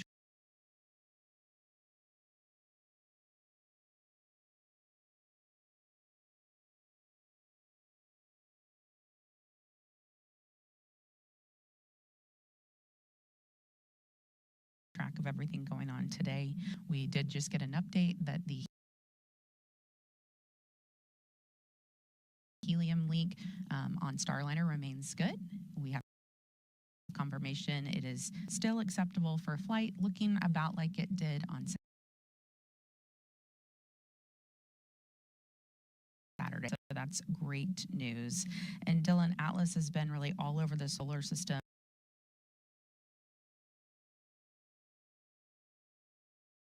But preps for today's launch are just a little bit different. Go ahead.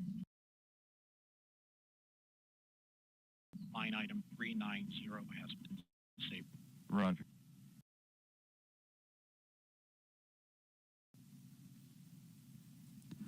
Well, that's right, Lauren. So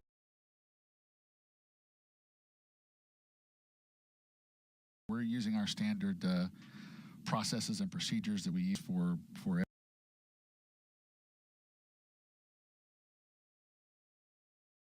every Atlas Centaur mission, but today's mission is different because we have a Starliner, a top Atlas and Centaur, and 2 astronauts inside Starliner. So there are some added steps. LC, this is FTS.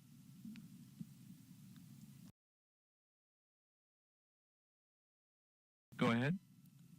Yes, Operation 55, Step 270. FTS open loop test is complete. Roger. So we do have added steps to support those additional activities to ingress the crew and then close out the Starliner and then prepare the crew access tower for launch. But right now, today, we're remaining in our final built-in hold as we continue to prepare for liftoff. There are a few activities left for us today. The blue team will be clearing the area soon, at which point the final preparations for launch will get underway, and we'll be configuring the vehicle's propulsion and hydraulics systems for flight. The avionics team will be loading upper level wind data into our flight computer that allows us steering through the atmosphere. And you'll also start to hear final comm checks between the LCC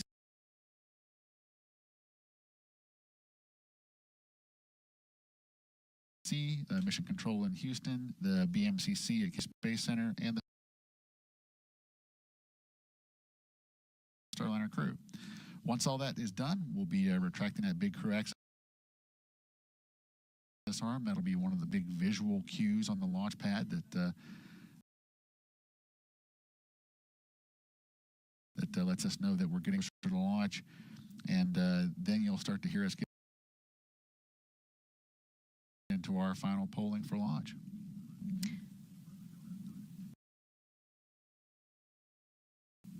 All right, Megan, we are now just under an hour to launch, so we will see you guys back here in just a little bit. Actually, we're going to go over to NASA's Daryl now at Hangar AE. Daryl. All right, thank you very much. And looking here into Hangar AE, and you can see here the CCP team, Commercial Crew Program, is back here monitoring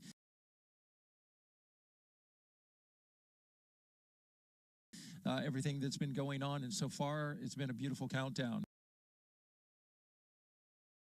Let's talk a little bit about weather. You can see around the pad, there's been some cumulus clouds that have popped up in and around the area, and that's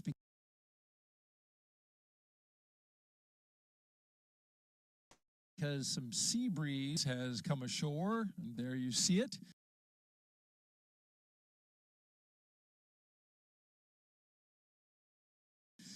Sea breeze, of course, activating with some of the warm air over the land. Launch Weather Officer Melody Lovin says, though, no problem and no issue. Oh, there's a big cumulus cloud right next to the pad.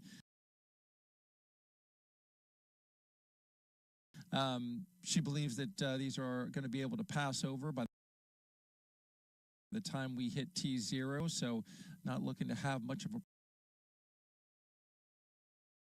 problem there. And she just briefed us that we're still go. 90% go is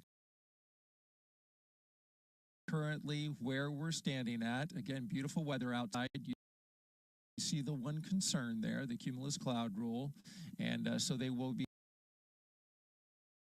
keeping their eyes on that. We did have some showers offshore. Those, though, dispersed, and that's not a problem.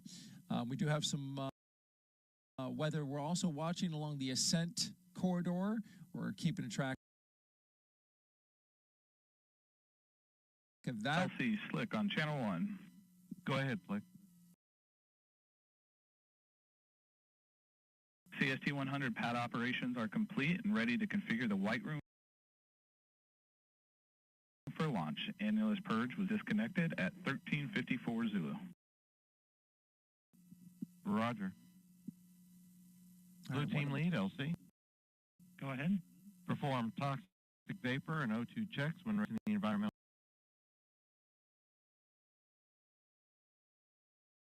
seal and configure white room for launch. Roger. Getting that room right there ready to launch. You'll see that environmental seal around the Starliner. Get ready to go up as they get that room ready for launch, and eventually at L-11 minutes retract the arm away.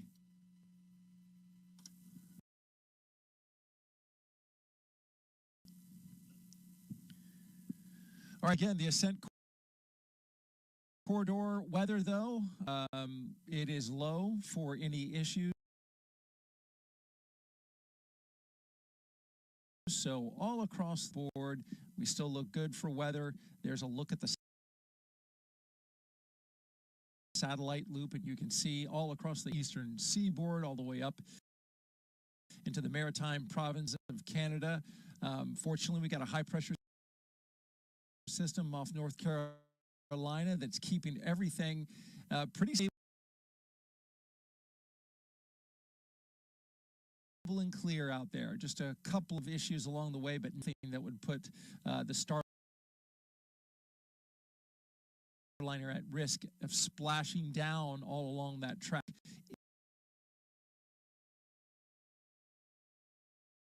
If they needed to, should something happen to the rocket. We're looking good so far from out here at Slick 41 and Hangar AE, and we'll send it back to the host desk. Now let's take another look at the crew for this flight test. We see Commander Butch Wilmore. He was at the bottom left corner of your screen, NASA astronaut and retired U.S. Navy captain. Raised in Mount Juliet, Tennessee, married to Deanna Wilmore, and they have 2 daughters. As a naval pilot, Butch racked up more than 8,000 flight hours and 663 carrier landings, all in tactical jet aircraft. He completed 4 operational deployments supporting missions like Operation Desert Storm. Before his selection to NASA, Wilmore was on exchange to the Air Force as a flight test instructor at the Air Force Test Pilot School at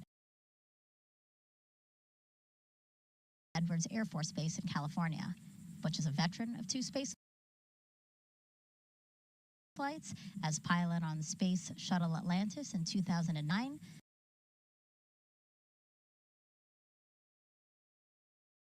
And then 5 years later, he served as flight engineer for Expedition 41. So far, Wilmore has spent 178 days in space and performed 4 spacewalks. So this flight will be his 3rd mission to the ISS. And Sonny Williams, CFT's pilot and a retired U.S. Navy captain. NASA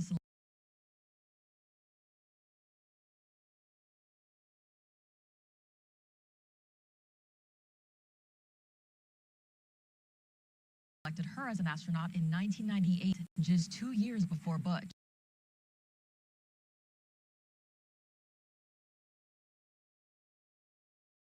This will also be Sonny's 3rd mission to space, making her the first woman on a test flight of an orbital spacecraft. Her first trip to the ISS launched in 2006. She served as flight engineer for Expeditions 14-15. She then returned to the orbiting lab in 2012 and was commander of Expedition 33. Sonny has more than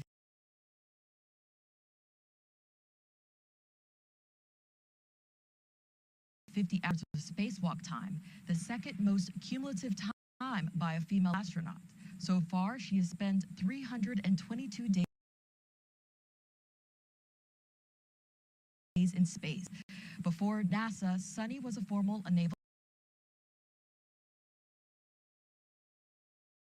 test pilot and instructor, logging more than 3,000 flight hours in more than 30 different aircraft. Williams grew up in Needham, Massachusetts,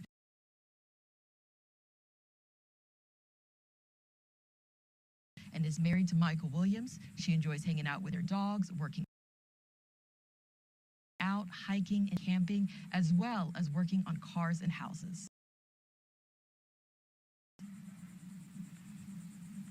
As the crew aboard Starliner prepares to launch to the space station, let's take a look at what's for for Sonny and Butch while on this mission. The mission of the commercial crew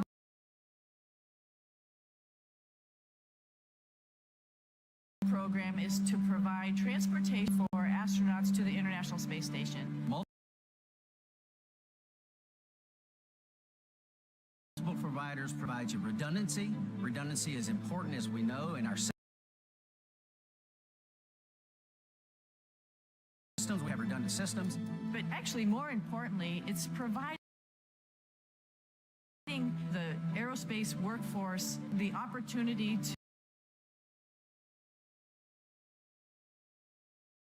to test out new ideas, new technologies, and work them into spacecraft.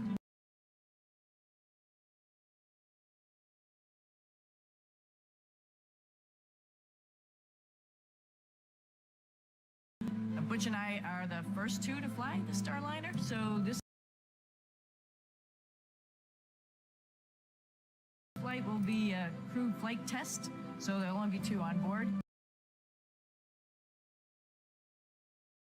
We're going to fly it up to the space station, dock it, and test it all out, and then come back home. Everything's new. The procedures are new. We have procedures now that we didn't have a year ago because we've learned as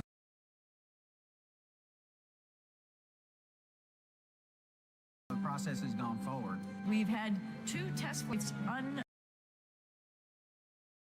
uncrewed previously, but this will be the first time we're putting people on it.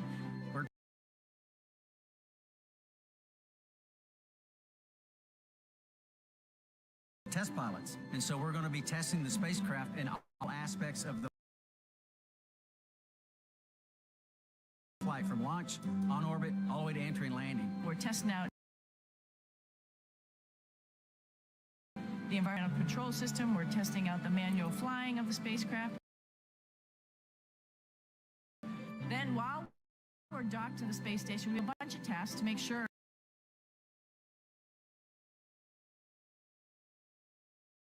that the spacecraft can act as a lifeboat, just in case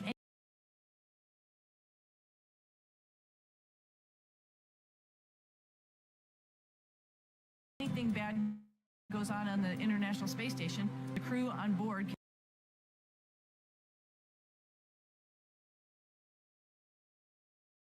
can come to the Starliner and make sure that they're okay. This has a mode where we call it backup mode, which is your get home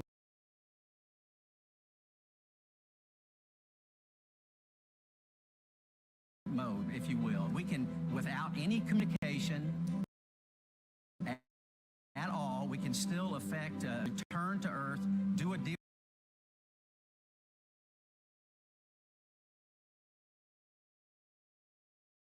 burn, and hit the point where we're trying to land, even without our computer.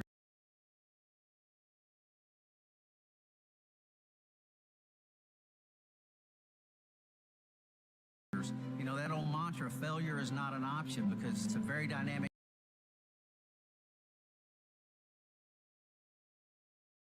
thing we do flying in space, and it's not very forgiving.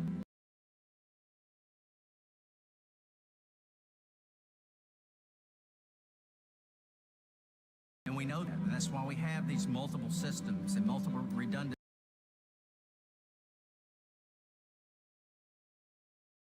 capabilities, because human life is special and we want to preserve it all.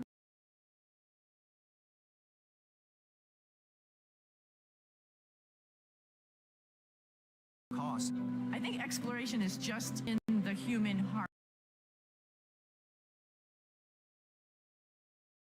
Butch, he describes himself as, the first thing he said as a kid was why. And I think that's in all of us. Maybe we don't verbalize it, but we all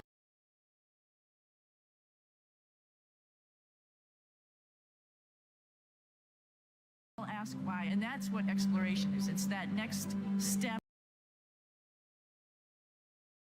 of why. So why not go back to the moon?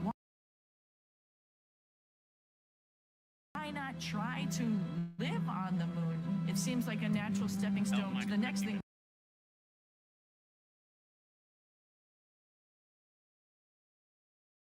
Mars, which just calls us. Like, why is that planet there? What is the future of that planet? What is the future of our planet? And to be able to take these next steps in exploration, we're going to start answering those questions.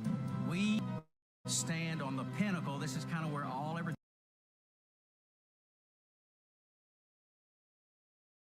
integration, everything comes together, which is where Sonny and I sit. And this is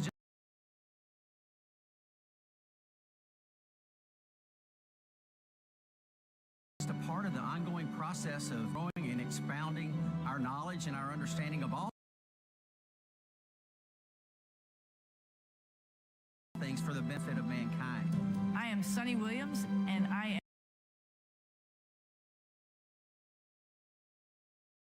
am ready to fly NASA's Boeing crew flight test. I'm Butch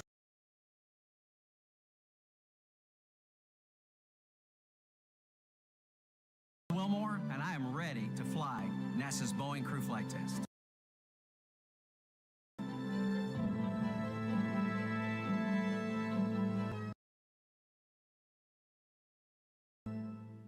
And we are ready here at 49 minutes, 17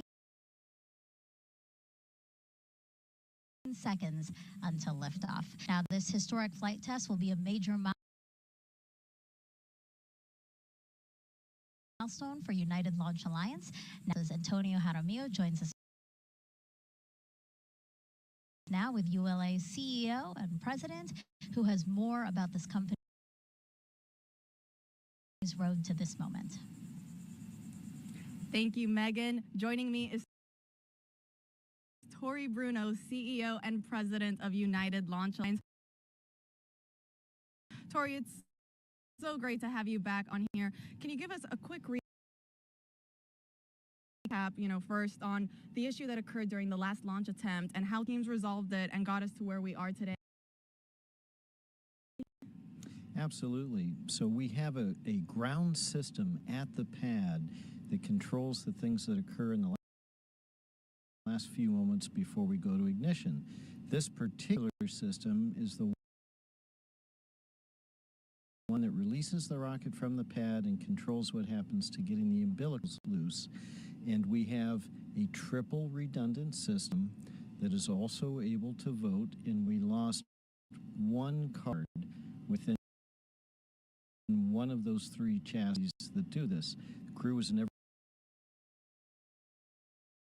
in any kind of danger or anything like that. But in our timeline, had that failed much later, we would have relied on the double redundancy and voting that remained. But that early on, our criteria says stop and understand what's happening. We did resolve it the next day over on a Sunday. It is a card within a chassis that has power supplies. It was one of the two power supplies that are also redundant. And so the flaw was really that power supply going down and not switching to backup supply built into the chassis. So we removed it, we replaced it, we put the modules right back in it. The chassis we're using we know works because it's the same chassis we used to launch Vulcan on Cert 1. Everything has checked out and been retested, and now we're good to go. That's great to hear, and it is a beautiful day right now. It looks like it's going to be a beautiful launch. What's the trajectory like for this launch? I mean, who along the U.S. will be able to see it? Yeah, this is a very unique trajectory because it's flat and long for crew safety. And so it'll head out from here, it'll go north and a little bit to the east. And so all along the southern coast of the United States, you have a pretty good chance of seeing it. And what that trajectory allows us to do is to have no blackout areas where the crew would be unable to abort the flight, God forbid, in the event of an anomaly.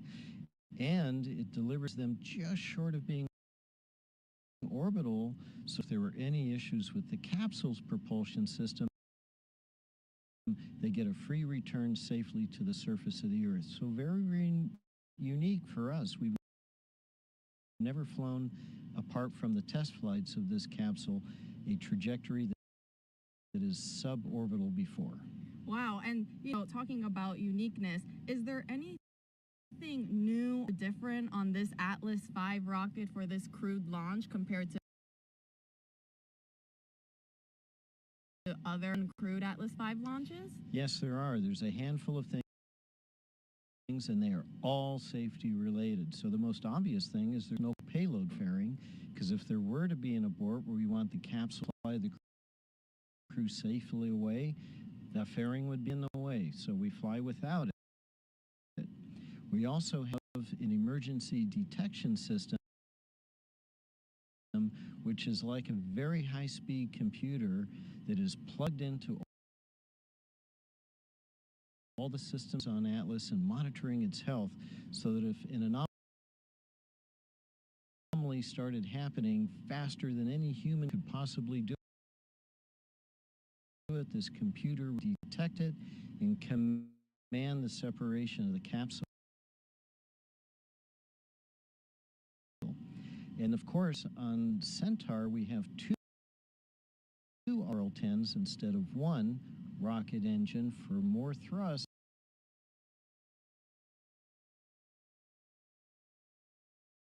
because of that long, flat trajectory. The last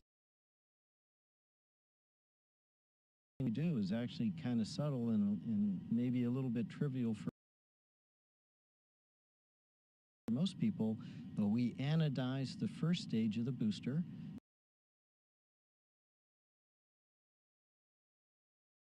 to protect from a thing called stress corrosion cracking. And just to be extra careful for the crew, we actually double the thickness of that anodization. Wow, that is fascinating. Tori, thank you so much for joining us here today. Megan, D, Mike, back over to you.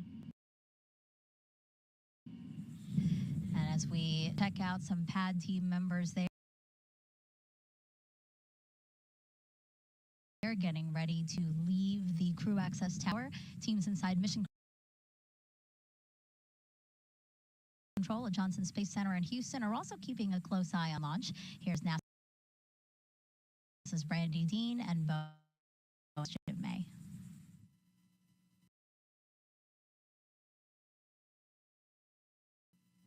Thanks so much, and welcome back to Mission Control Houston at NASA's Johnson Space Center. We are now 44 minutes away from launch, and everything continuing to go pretty smoothly. Team under leadership again of Flight Director Mike Lammers today. Once Starliner gets off the pad, Jim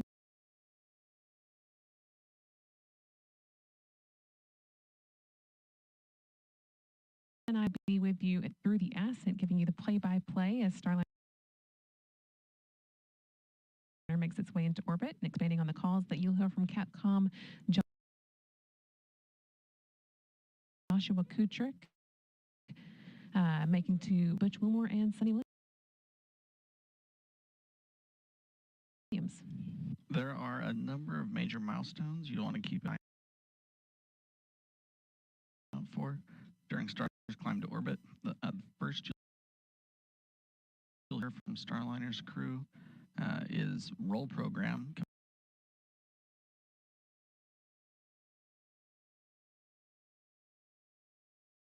Coming from Commander Wilmore, indicating that Starliner is rolling into the planned orientation for ascent and orbit ops. Then about 45 seconds into flight, the crew and Starliner will reach what's called max Q, which is the maximum dynamic pressure that they will experience during ascent. That happens just before they reach Mach 1. A minute and 35 seconds into flight, the solid rocket boosters that give Starliner its first major push into orbit will have been used up. Starliner will then hold on to them for just a little more than a minute after that. and then jettison the boosters before second stage takes over and gets Starliner the rest of the way to orbit.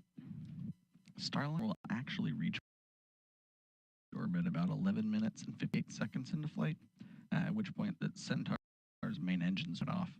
Starliner and its crew hold on to that stage for a couple of minutes and then separate from it at around 14 minutes 58 seconds into flight. From there, Butch and Sunny will be free flying Starliner on their own. During ascent, you'll hear Kudrick mention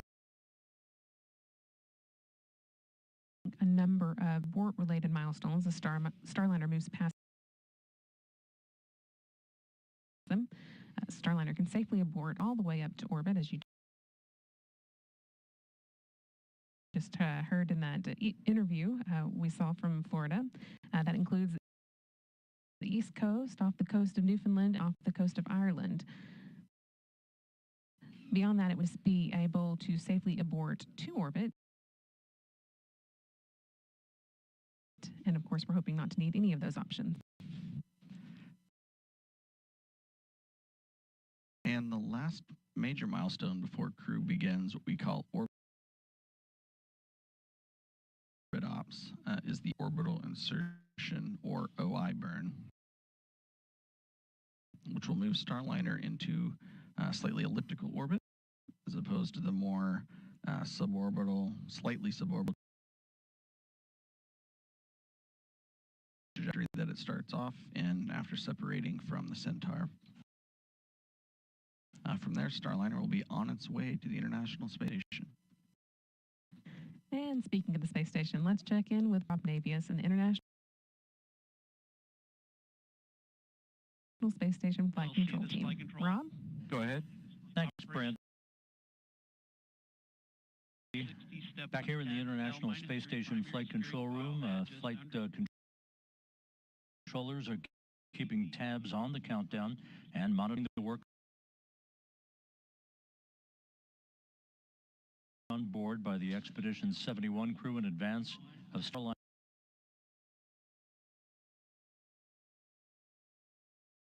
scheduled arrival tomorrow. After docking,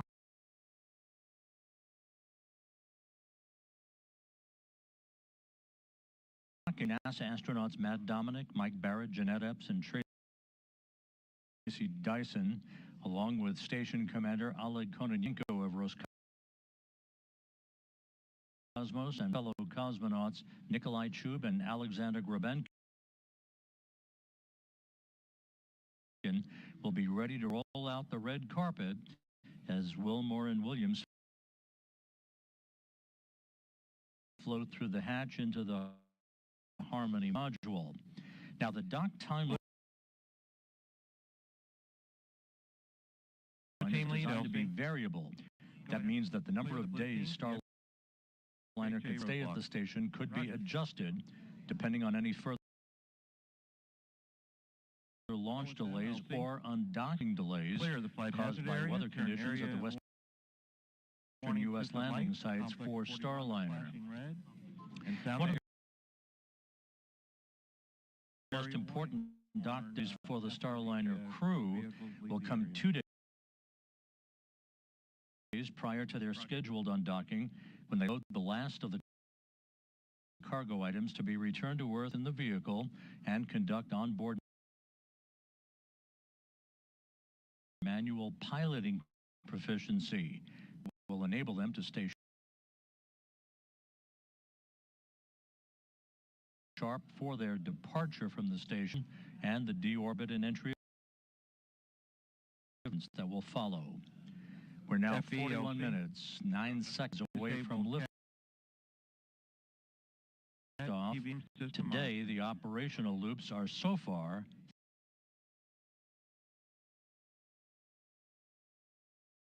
thankfully quiet. And with that, we'll go back to our folks at the Cape. As we prepare in less than an hour to launch 2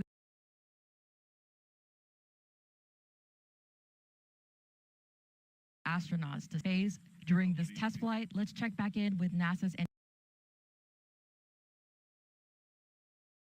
Antonia Jaramillo, who's with NASA's Associate Administrator, about the mission. Thank you, Dee. Joining me is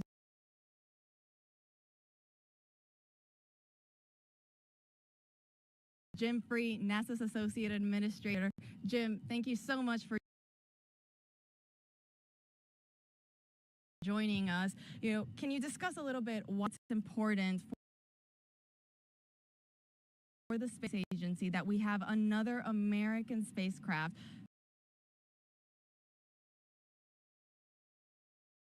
launching to space from American soil? Well, I mean, it is truly historic day that we have today. It is the time we've launched a new vehicle to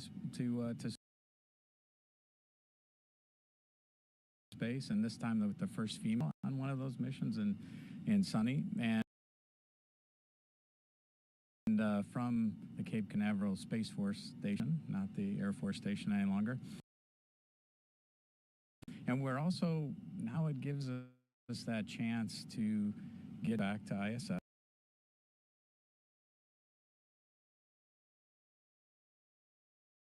with another crew, and the learning that we're doing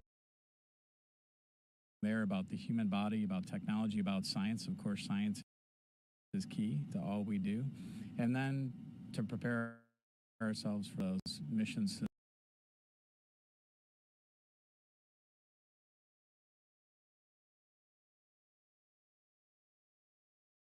the moon and then onto Mars. Absolutely. A lot of firsts, a lot of important things for sure happening on this mission. You talked briefly on this. Can you discuss again why it's important just in general that we have multiple spacecraft available to send humans to space? We need that access. So right now we have one provider giving us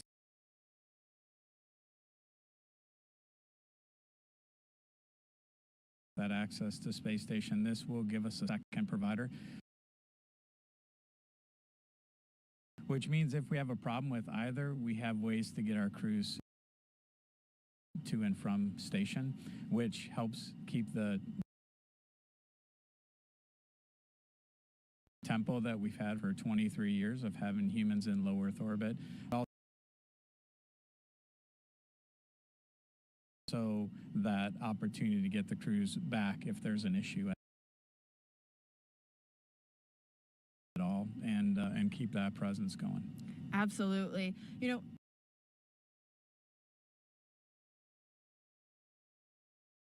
This has already been a very exciting year for the agency with many fascinating missions already taking place. Now with this historic launch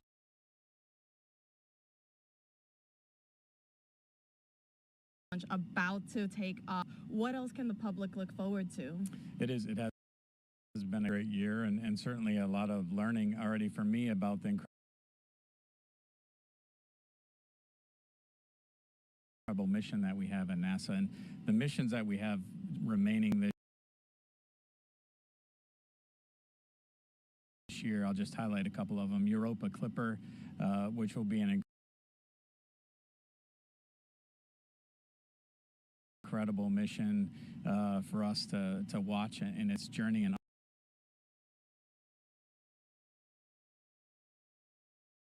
understanding even more about the solar system. NISAR, which will help continue our learning of Earth. And then we have X-59, that first A in NASA.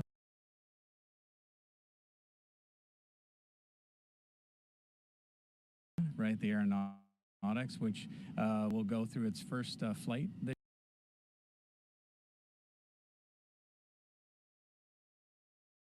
year. We're about to do an engine run-up on that aircraft, and of course, heading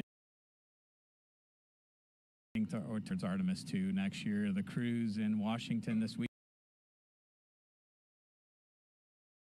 planted a moon tree just yesterday with our deputy administrator, and that gets us on our path back to the moon. Absolutely, and we cannot wait for all of those missions. Jim, thank you so much for joining us here today. Megan D. Mike, back over to you. Thank you both. And we are now 38 minutes until liftoff of NASA's Boeing crew flight test with Butch Wilmore and Sunny Williams. You can see there inside the Starliner spacecraft, patiently, maybe awaiting liftoff, right, Mike? Oh, they're very patient at this point, and so far so good today. It's been a very smooth count, as Rob Navius mentioned earlier. And so the plan is for Butch and Sunny to be docked.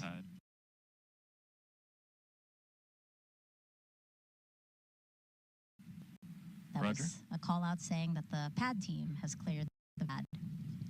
Now the plan is for Butch and Sunny to be docked to the ISS for at least 8 days, and then after they will return to Earth with a soft touchdown in the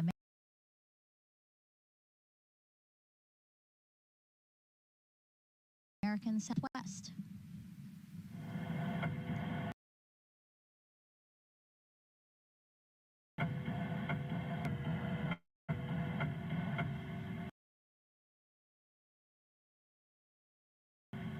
That's video and sound from inside Starliner during its return to Earth 2 years ago as part of the Orbital Flight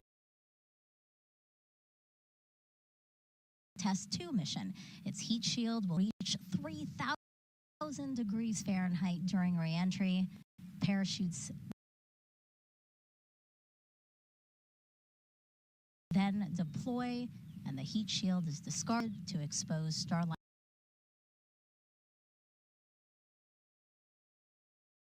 airbags. The original test pilot you see on the bottom center of your screen, Rosie the Rocketeer, collecting data of what astronauts might experience during landing. Starliner is the first and only American orbital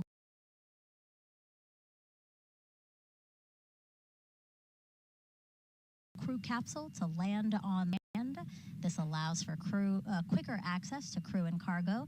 It also makes turning the spacecraft around for future missions quicker. But Mike, Starliner can also land in water in the case of an emergency.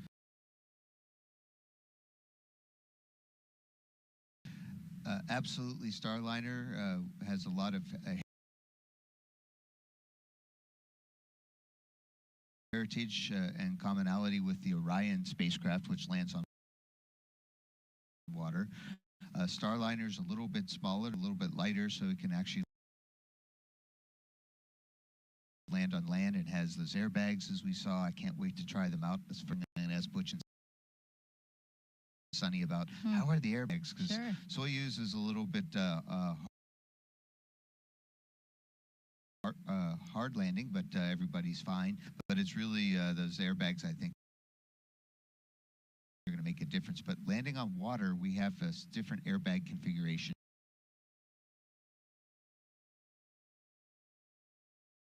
And so we have a fifth airbag that opens up in the middle, and so it's definitely planned that we could land on water, but we save that only for emergencies, because refurbishing the capsule afterwards is going to be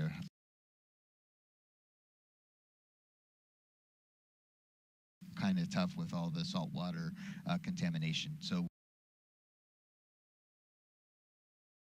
we'd really like to land on land. We have 5 spots in the southwest of the United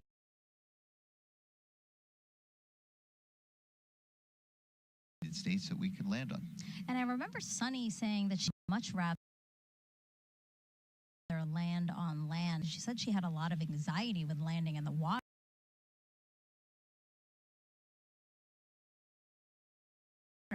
Even after you're back on Earth, because it's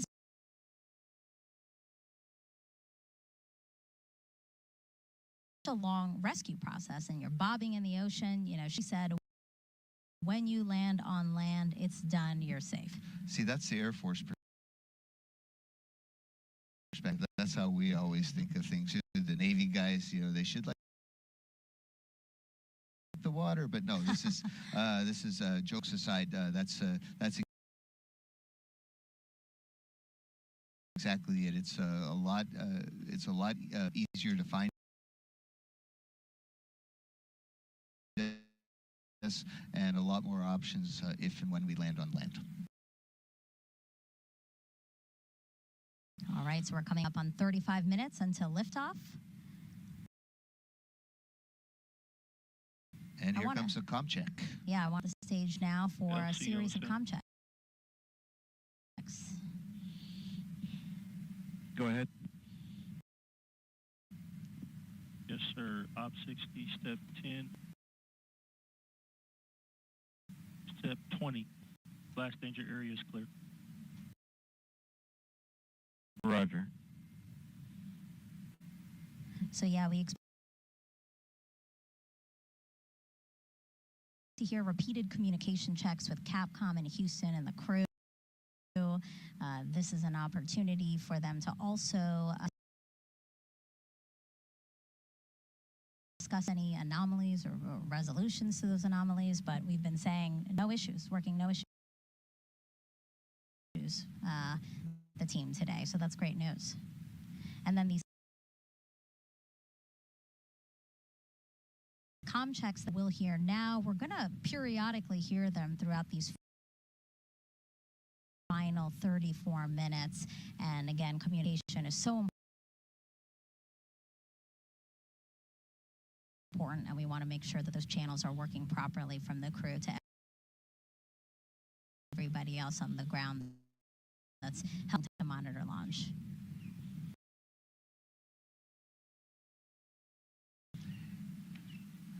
And where we are now, again, the pad team has cleared the pad. So it's just Butch, Sunny,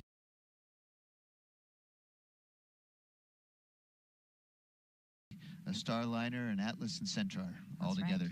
Right. Yep.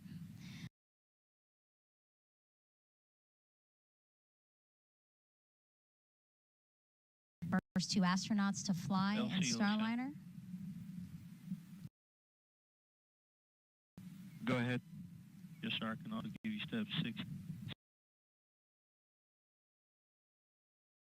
Step 60. Flight hazard area has been cleared of all personnel accounted for. Roger.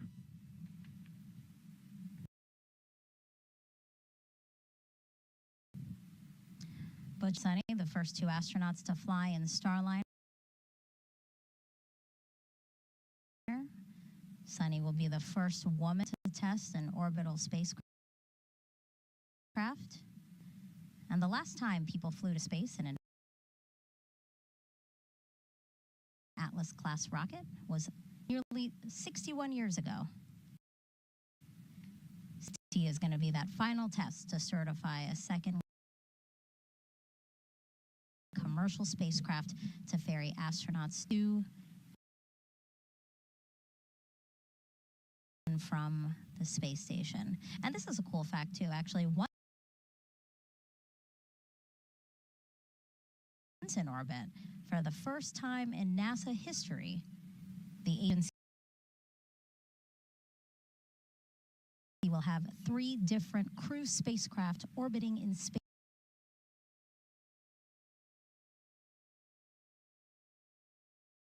simultaneously. So that's, of course, the International Space Station, the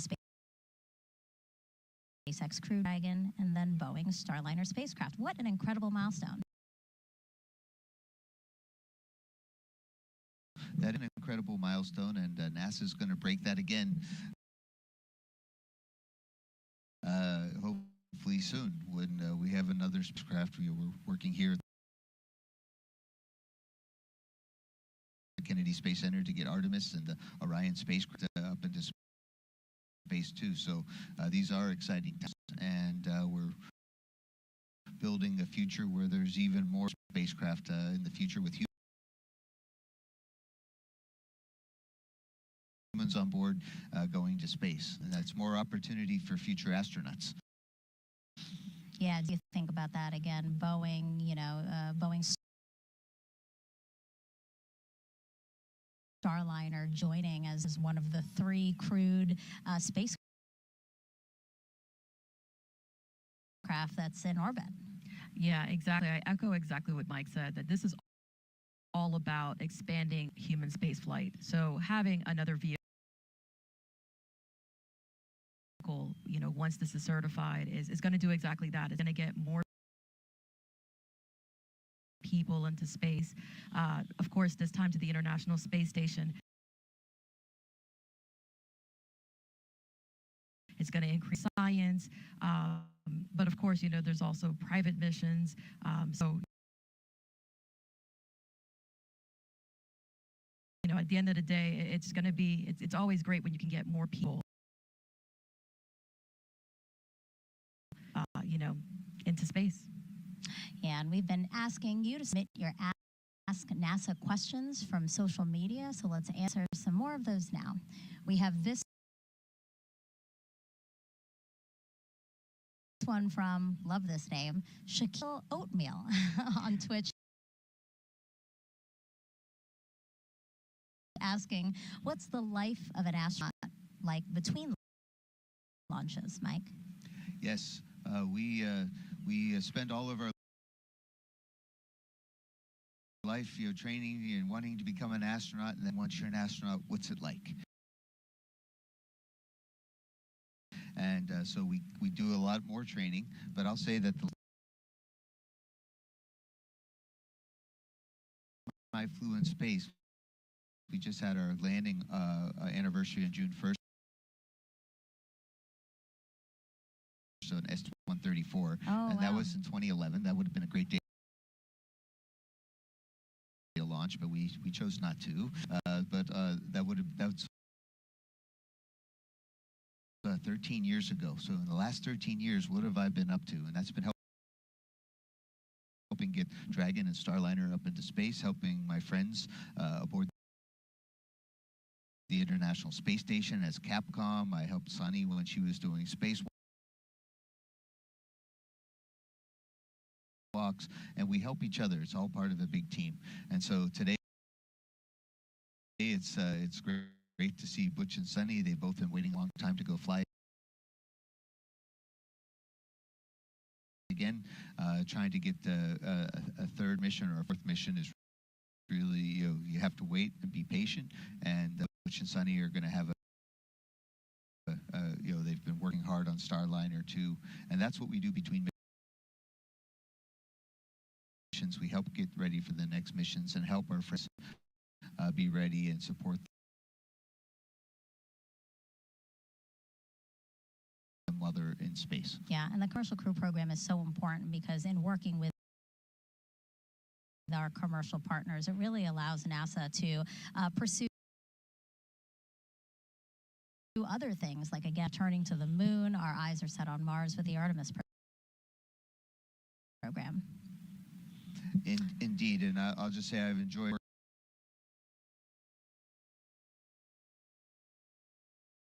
working both with SpaceX and really with Boeing. I mean, when we saw our teammates on the montage earlier, it just it made me tear up a little bit. I'm not afraid to say that because there's a lot of respect with the team. Let's take another question now. This one is from World Citizen on YouTube asking, does the crew on the space station watch the launch? So right now it's the middle of minus 30 minutes. 30 minutes.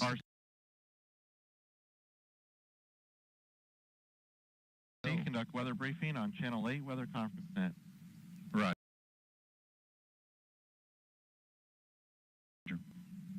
Arm controls start arm hydraulic final preps.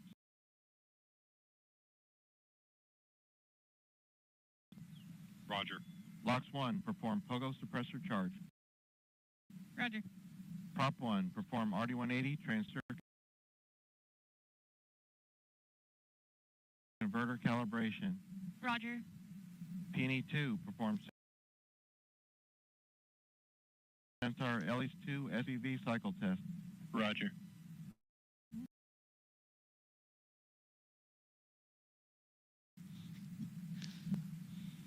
That's all the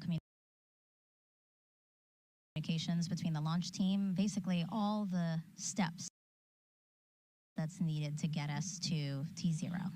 Yes, less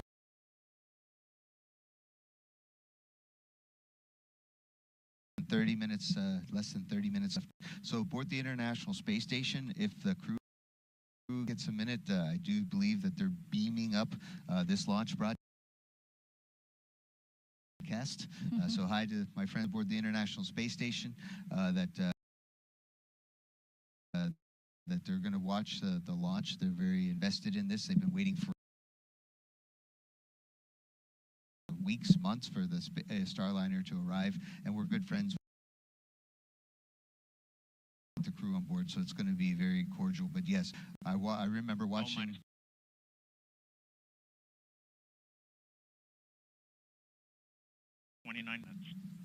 The shuttles launch, and then when my friends landed on either the shuttle or on the Soyuz, we would try to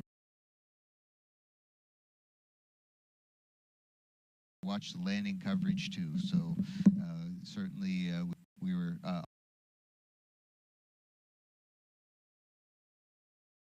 always watching NASA TV. And we did get a chance to talk to NASA astronauts Tracy Dyson and Jeanette Epps prior to launch. Prop And 1 LC. Prop 1, go. Are we complete? Yes, RD-180 transducer converter calibration is complete, and the engine FV is open. Roger. Flight control. Start flight control, final prep. Roger.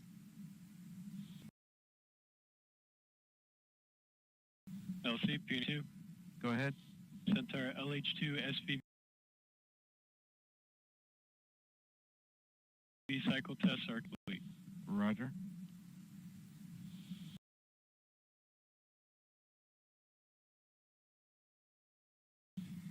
again, Tracy Dyson, Jeanette Epps, two of the astronauts that are on the International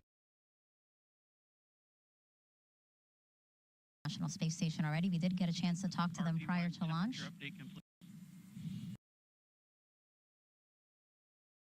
And they said they are ready for Butch and Sunny to arrive. They've gotten their areas all set up for them, so they're really excited to welcome them. Just about 26 hours after liftoff today. Again, 27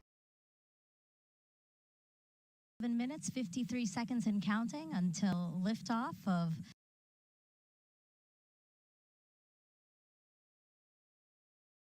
Butch and Sunny, the first two to fly Boeing Starliner capsule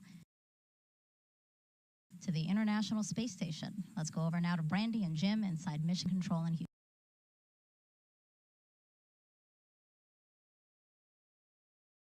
Houston. Thanks, Megan. Lead crew flight test flight director Mike Lammers is getting ready to poll the flight control team here in Houston for go or no go, verifying that all of Starliner systems are ready for launch. Everything is looking good at the moment, and Lammers will use this poll to determine his own response to the final go no go poll.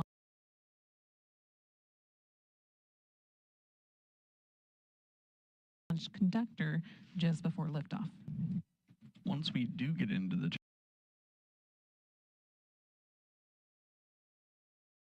terminal countdown time frame, there are a few major activities that the team will oversee. The first is Starliner's transition from ground power to battery power. That comes about 18 minutes before launch, and we leave it as late as possible so we can launch with those batteries as... Go ahead. Arm hydraulic final preps are... Roger. L minus 27 minutes.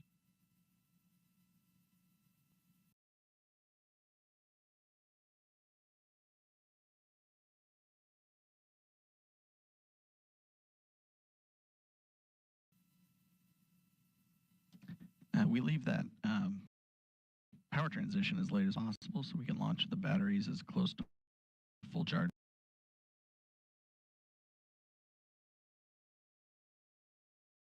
as possible. A few minutes later, with less than 10 minutes to go before liftoff,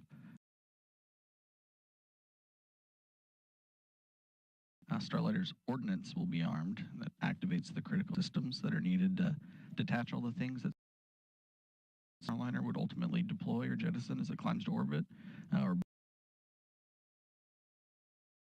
back for landing if that became necessary. And then finally, just 1 minute and 15 seconds before launch, they'll work with the crew to activate the launch abort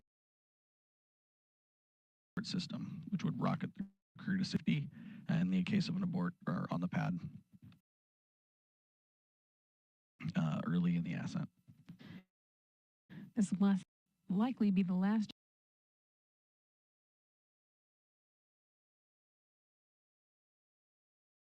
you hear from us until liftoff. So we are going to send you back to the team in Florida to let Megan, Dee, and Mike see us through the rest of the countdown. Go Starliner.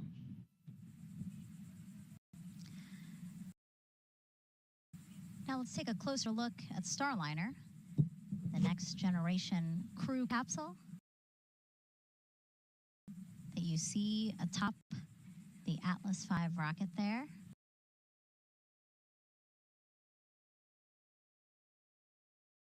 On launch pad 41 on Cape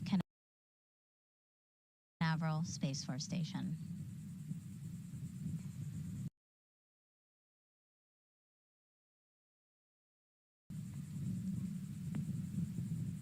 Mike, Starliner is something, like you said, and Butch and Sunny, you guys really have your fingerprints all over that to make it the ride to space that you guys wanted. Indeed, Starliner is definitely Ferguson even called it a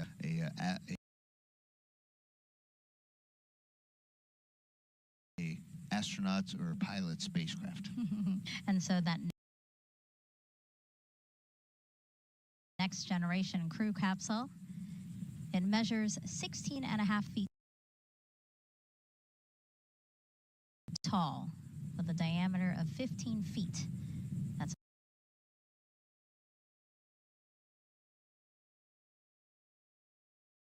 about the size of a mid-size SUV. It was designed to carry up to 7 astronauts or a mix of crew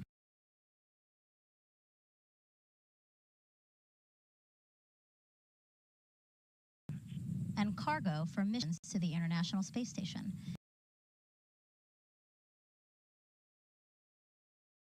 After today's test flight, NASA will fly crews of 4 or 5 with cargo.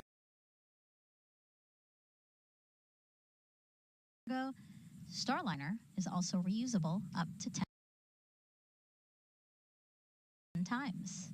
I'm sure you're excited for your opportunity to fly in Starliner, Mike. Oh, indeed. We're hopefully Butch and Sunny, along with Calypso, are going to pave the way. We'll be in the other spacecraft that Boeing has. We have 2 capsules, and so again, it's always good to have an extra one and a backup one, and we're looking forward to flying next year.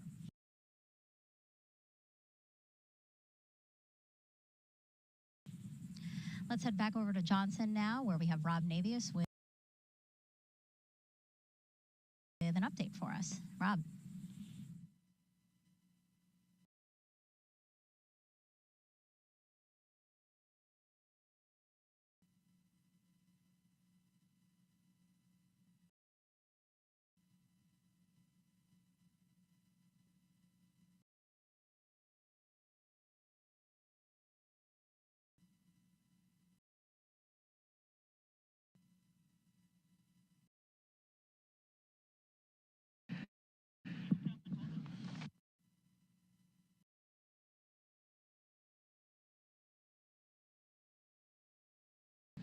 As we mentioned earlier, in the midst of Starliner arrival preparations on the station, NASA astronauts Matt Dominic,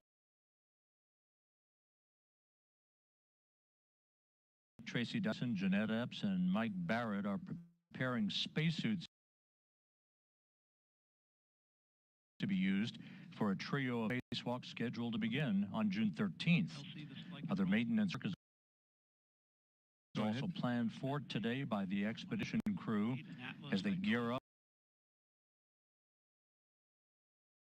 for the docking of Starliner tomorrow to the forward port of the Harmony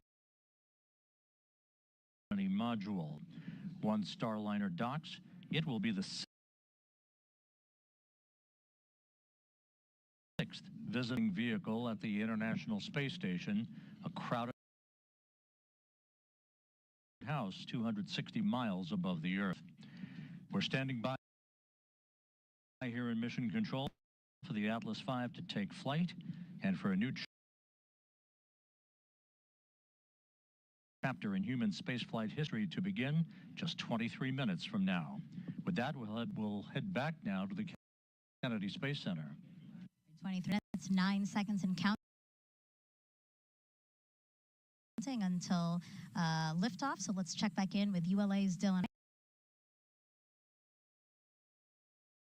and Boeing's Lauren Brennicky with the latest. minus Guys. 23 minutes. Megan.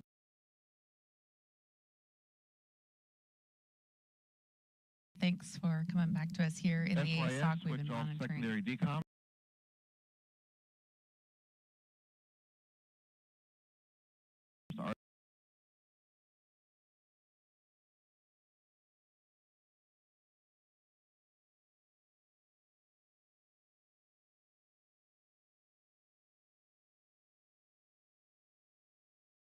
Initiate orbital parameter calculations on primary CCLS. Roger.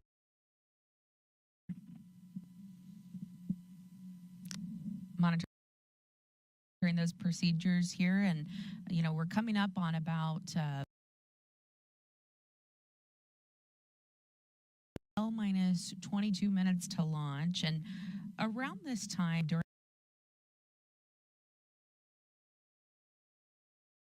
the last launch attempt, our team worked through what you may have seen, a suit pressurization issue. They worked very quickly around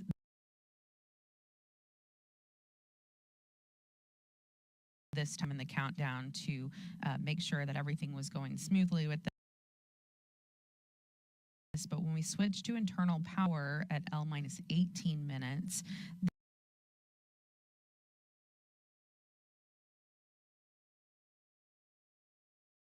that triggered a small voltage trip, and flight software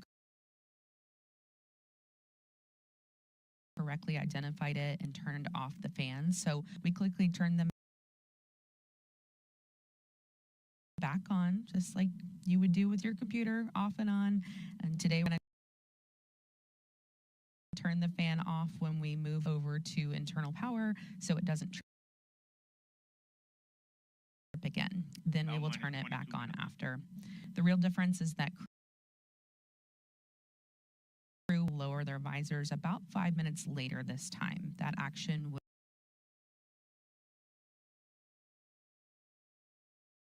usually be taken around now or a minute or so from now, and we will listen for that in just a few minutes. The Capcom will tell the crew to put visors down at that time, and that is a configuration that is needed for proper airflow through their suit. In an emergency, they could pressurize their suits.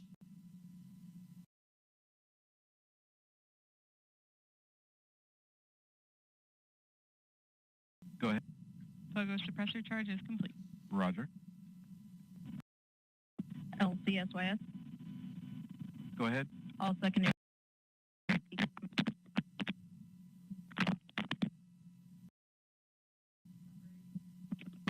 Secondary. Yeah, you're breaking up, SYS. All slide on our link. I did copy that. Please check your head.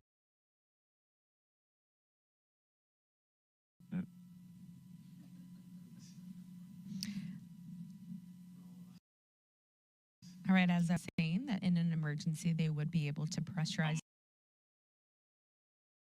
their suits quickly if needed. And it's a little different for them this time because, as we mentioned during this broadcast, their helmet is really more of a visor. It lays back like a hoodie on their shirt, and they pull it forward and then just zip it up. And this config also calls for them to deflate their lumbar support and secure their restraints from launch. So once we get to that point, it's really buckle up, it's almost go time, and then the crews will report back when finished. And then while we're talking, around L-19, we're also going to be looking for the Starliner readiness poll for terminal count. That will happen on a side channel.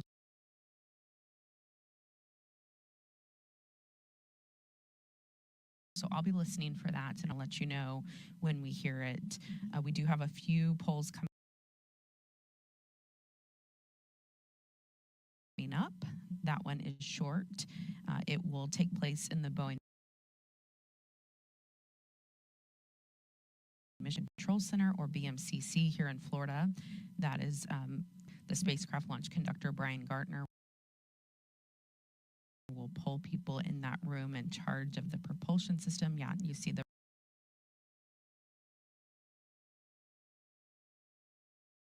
there on your screen. Oh, minus 20 minutes. P&E1, reinitiate AHB charging. Roger. RLM, verify redline monitor and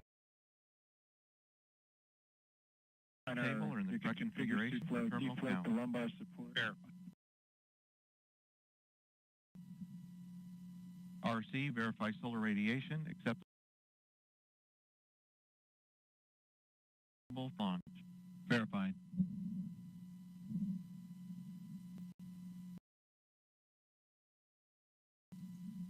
Right, you might have heard, kind of came in faintly.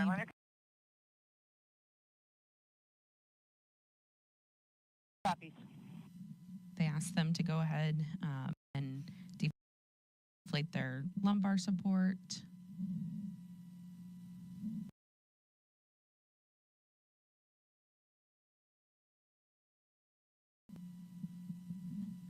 Wasn't sure if you're going to hear a little bit more about that. But again, there will be 3 calls coming up on this Starliner readiness poll for terminal count.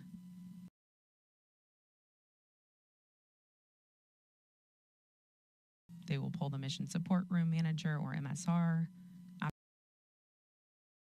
After launch, the BMCC turns into mission support as things shift over to Houston. And they will also pull the spacecraft test conductor, who monitors All communications switch to channel 1. All personnel and visitors remain in present position until launch. Maintain operational silence in the LCC.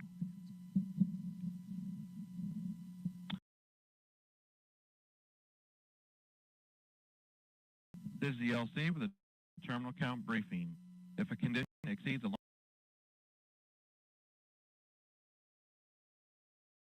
constraint. Anytime after the terminal count status check, the observer shall announce hold on channel 1, identify their station, and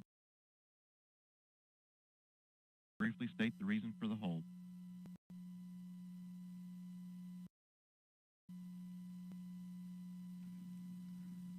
So, Lauren,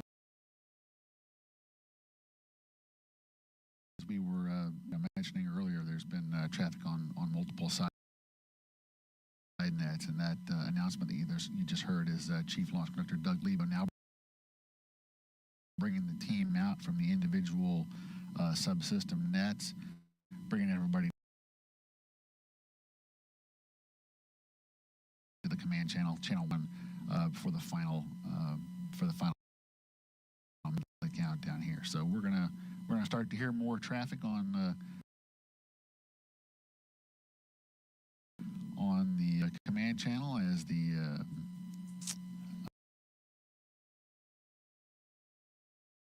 we start to do our final configuration steps for launch. So we're going to hear a couple of things. We're going to hear 18 minutes. Flight control, perform launch on time verification. Roger. We're going to hear some final avionics checks like that last call. We're going to hear a hold fire switch verification. The range hold fire system allows representatives from Space Launch Delta 45 a hold button in the up the road at the Morrell Operations Center. So if there's an issue or range safety issue that comes up, they can press a button and automatically stop our sequencer. So that's called a hold fire check. Those hold fire switches will be configured shortly, and we'll also start to hear calls about wrapping up our helium bottle charging on both the first and second stage. And Dylan, as you mentioned, with the traffic on the loops increasing a little bit, you at home may notice that we are speaking less. And so we are going to be listening to some of these things. Launch on time verified.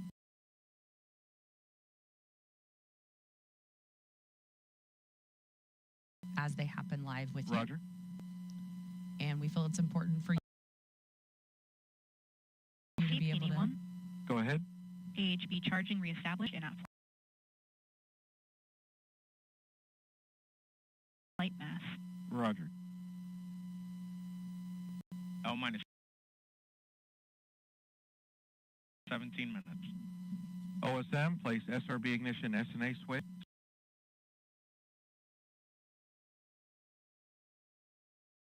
Switch in the enable position. SRB ignition enabled. Verify FCO, RCO, and OSM hold fire switches are in their proceed position. Ready to proceed.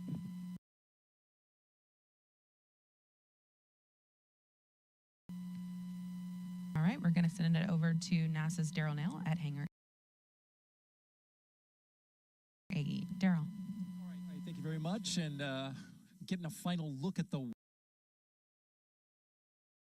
weather, I could tell you this, it's a beautiful day to fly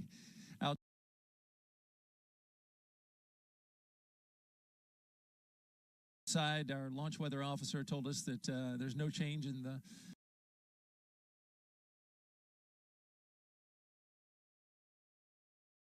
the forecast. We are 90% go, and what a beautiful shot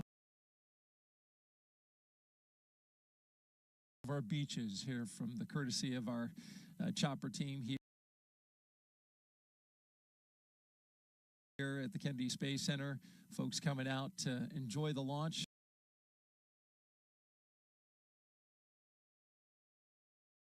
And an amazing day. Weather, no changes again. Low-topped cumulus clouds on land, which you see some of it there, but because they're low-topped, that's not a concern. When a rocket flies through a big, thick cumulus cloud, it can trigger a lightning strike, but those clouds are not the kind that can do that, according to Launch Weather Officer Melody Lovin. And so we're good to go there. We also have a, launch visibility is always a factor here in the southeast. Can you see the rocket and from where? And our friends at United Launch Alliance provided us with this graphic so you can see about which point in the launch you would see the rocket. If you're within the first two inner circles, you should be able to see the solid rocket boosters jettison a minute after launch. Folks in the Orlando and Central Florida area will be able to see it about 90 seconds of flight. It will come into view from much of the rest of the state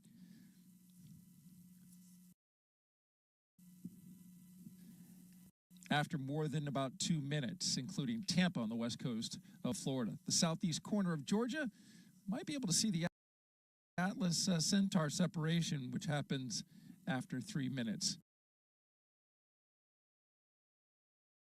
of flight.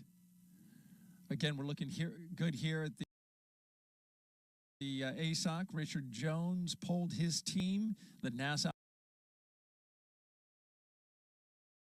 operations manager, 15 minutes. and all of them are go. Flight, channel 1 and air to ground 1 are now merged going to air to ground 1. Roger. We'll send it back to the host. LC flight. Air to ground 1, ready for contact with Starliner on channel 1. Roger. Starliner, LC, com check on channel 1.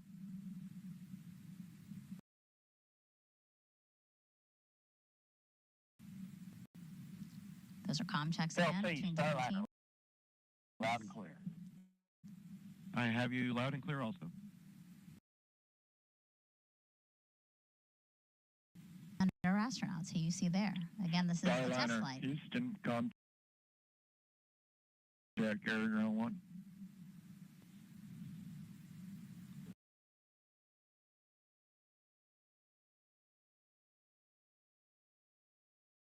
Houston, Starliner, loud and clear.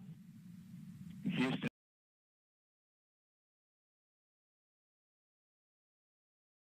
Has you loud and clear on air to ground 1.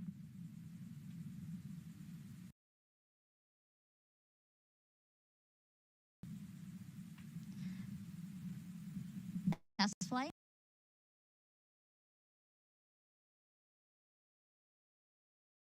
And Boeing is working towards certification. To do that, there are a total of 87 flight test objectives and many more operational capability checkouts. So take a look at some of the main objectives with the crew on board. I'll go through a couple of them here. So they will demonstrate the performance of crew-related equipment. The crew will perform hatch operations and transfer emergency equipment. They will also evaluate the vehicle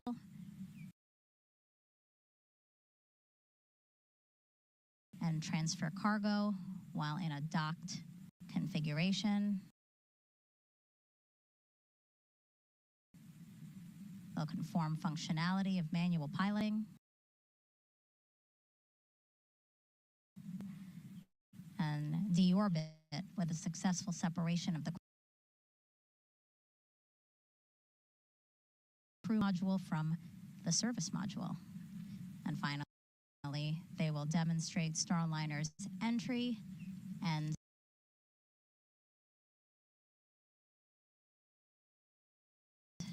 descent. 13 minutes and 24 seconds from only the 6th time NASA astronauts will launch on a new spacecraft designed for crew. If you're curious about the previous 5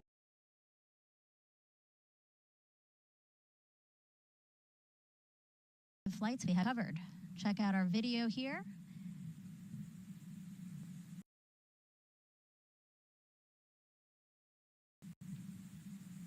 Mercury Redstone 3 was the first test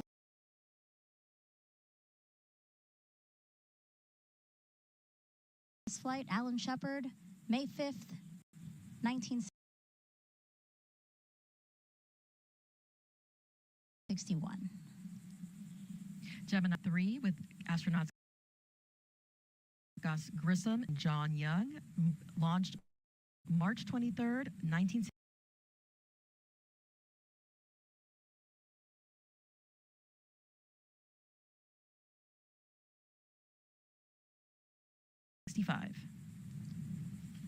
Apollo 7. October 11th, 1968, with Wally Schirra, Don Isley,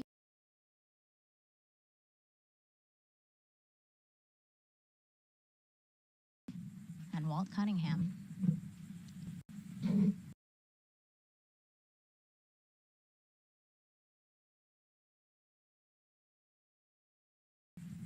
STS-1 launched with astronauts John Young and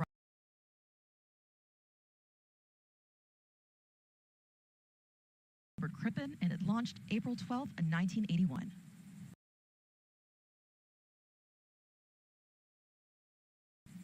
Starliner Houston, your suit fan Bravo is repowered. It looks good. Please close your visors. Column closed.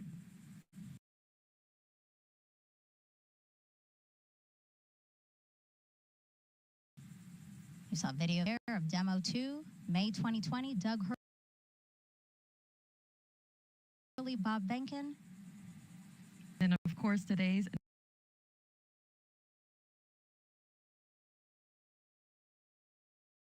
NASA's and Boeing's crew flight test with Butch Williams and Sonny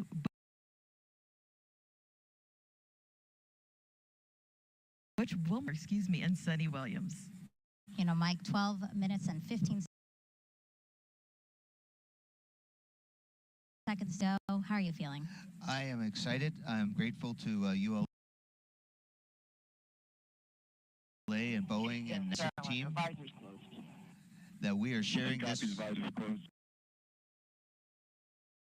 historic moment together. Go Starliner. Yeah. Our hearts and well wishes are with Butch and Sonny as they make history testing what is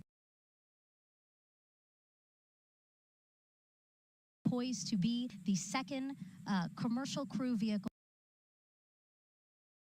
that is certified to ferry people to and from the International Space Station. So 11 minutes and 46 seconds to go. Let's send it back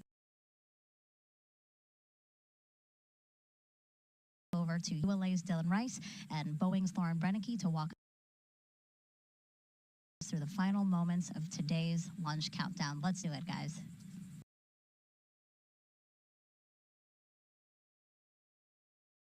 Let's do it, Megan. We just heard the Starliner readiness poll is a go. We know the crew's visors are down now, so we are moving along smoothly into the final 11 minutes and 30 seconds of this countdown. This is an instantaneous launch window today, which means that we will launch when the orbital path for the ISS aligns with the Space Coast. Once we get into orbit, Starliner will be working to catch up with the space station, eventually reaching speeds of more than 17,500 miles per hour. It'll take about 25 hours or so to get there. And we are going to be watching here any minute for the crew access arm. So the crew access arm for launch. Sure.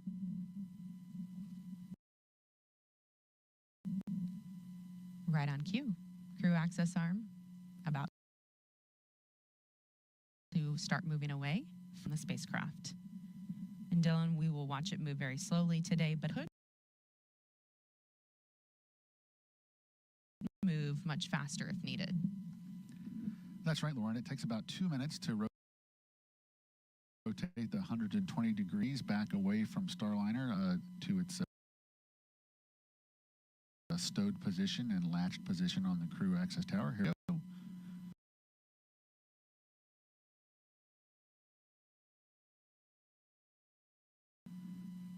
we could, in the event of an emergency, redeploy it in less than 15 seconds.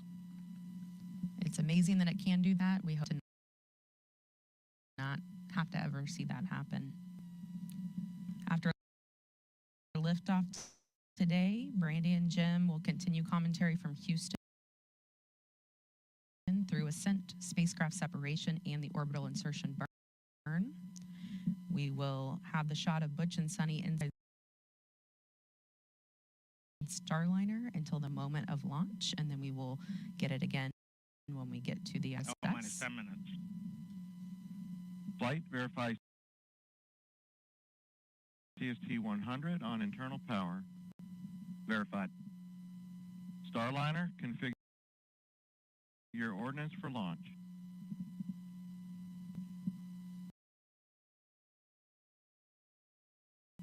Touch and land.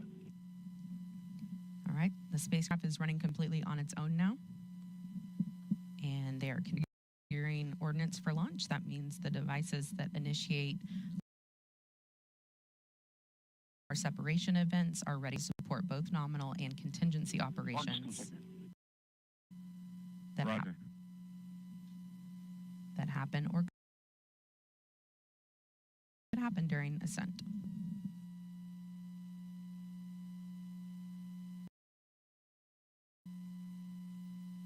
So, Lauren, we're just 2.5 minutes now away from our terminal count status check.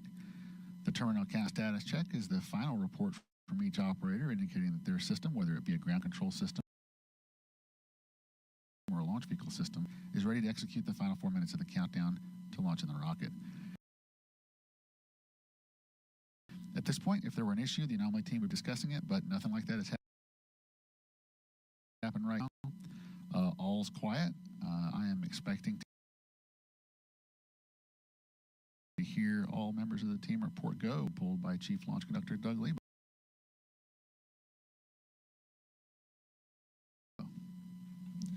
And we're actually hearing on a side channel that they are preparing for the launch vehicle systems poll. This is the long one. A lot of people view this as their favorite poll. It's kind of fun to listen to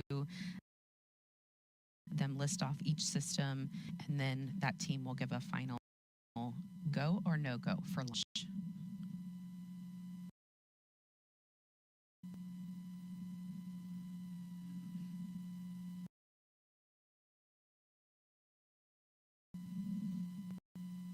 And we will be able to watch cameras on the rocket today, and live telemetry feeding back will provide a real-time look at the spacecraft model when video isn't possible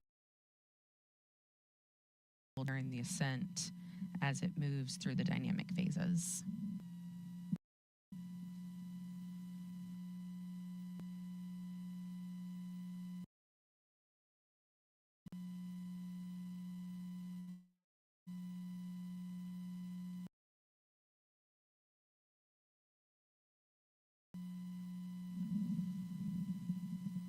How many? 8 minutes.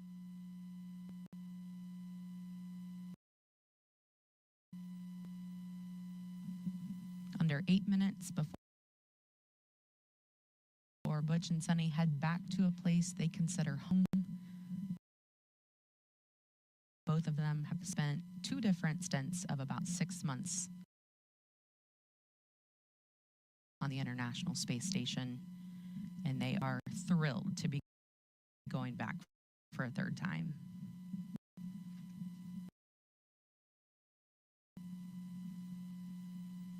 Sunny told me she even cried last time she left the space station because she didn't know if she would ever go back. So this flight is a dream for her. LC arm control. Go ahead. True axis arms stowed for launch. Roger.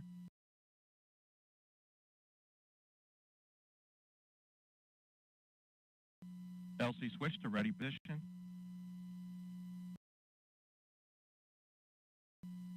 All steps are complete prior to status check.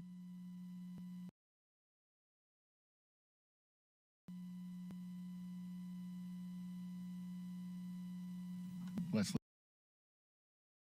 listen in to Chief Launch Conductor Doug Leba conduct that final terminal count status check as we prepare for launch. minus 7 minutes.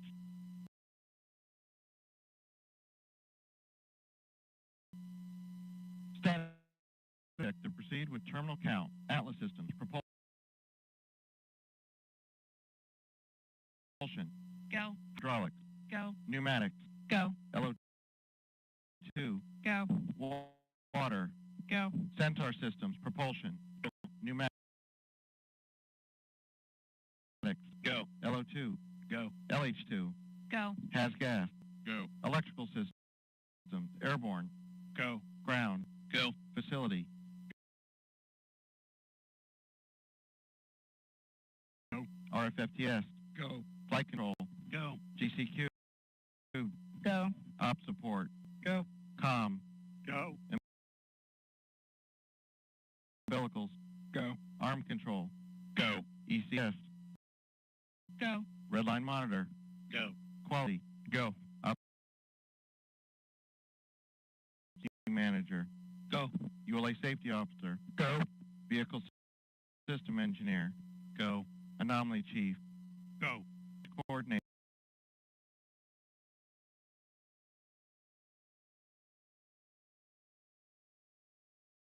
Clear to proceed. Flight director. Houston flight is go. Starliner.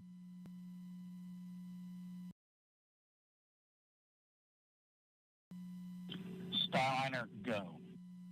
Launch director. You have permission to launch. Proceeding with the count. LC.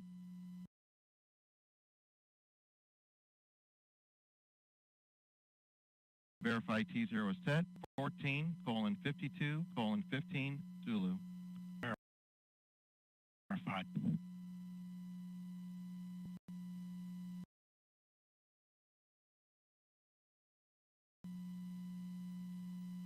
Starliner, net is clear.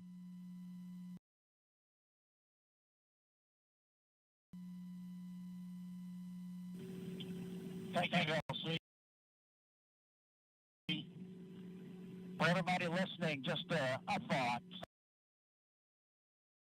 Sonny and I, as we were traveling to the pad, we saw many American flags, and many of you were waving flags at us.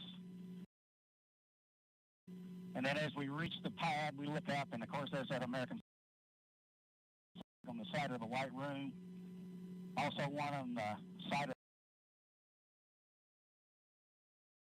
the rocket itself. And we know that that represents unity and resilience and unified efforts for the common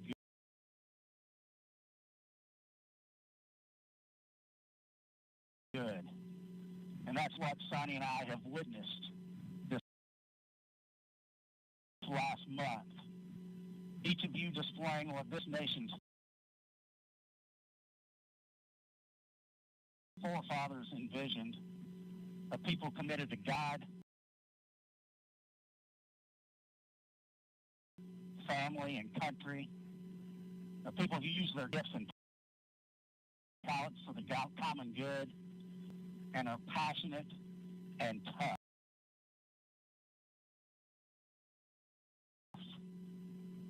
And we all know that when the going gets tough, and it often does, the tough get going.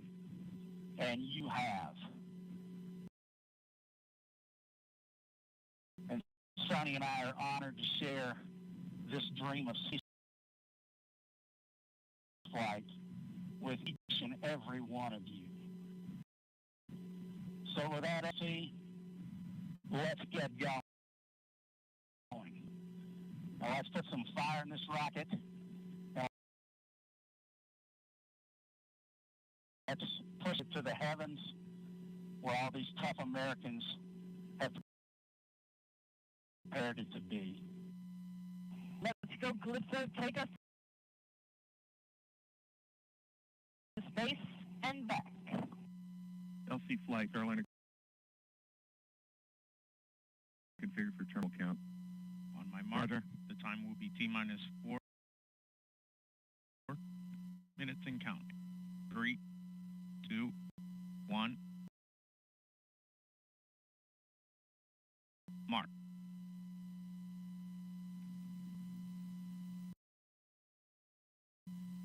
Clocks resumed for on-time liftoff. Just beautiful words from Butch there. No better example of unity on this planet than what happens at the International Space Station, where Butch and Sunny are headed in just 3 minutes and 30 seconds.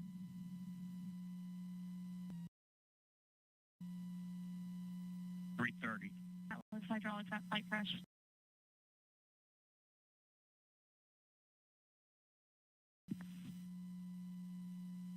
Atlas boosters hydraulic steering systems now pressurized for launch.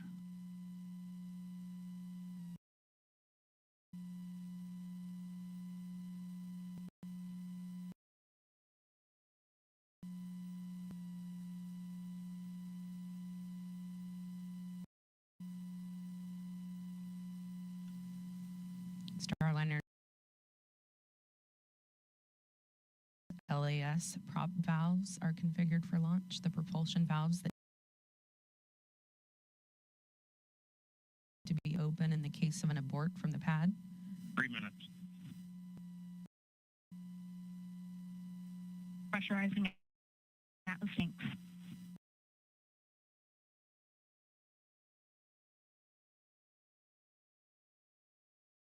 Securing LO2 topping. 250.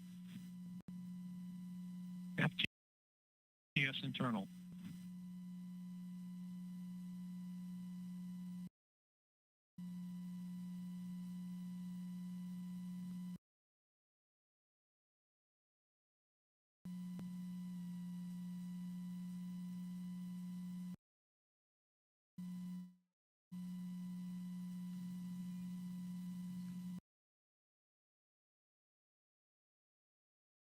Flight software is in ascent mode.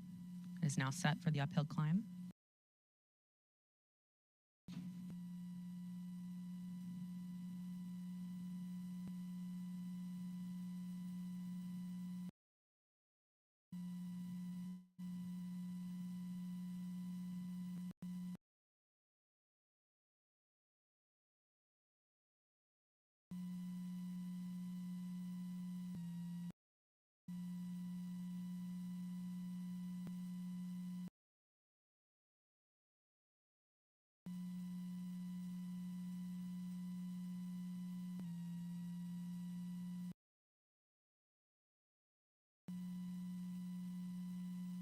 $159. Vehicle internal. 155. Launch sequencer start. 150. Securing Centaur LH2. Securing Centaur LO2.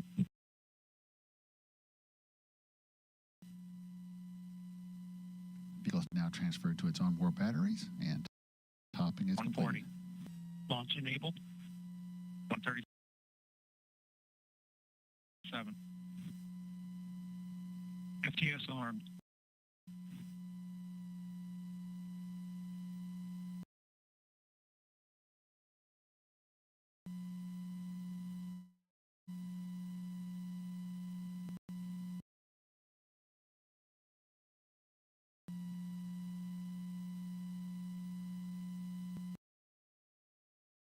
$120. OC users. FCS counts. Started EDS ascent. Starliner, last arm to auto.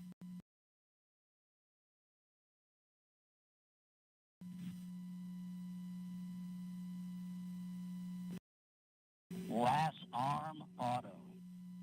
Roger.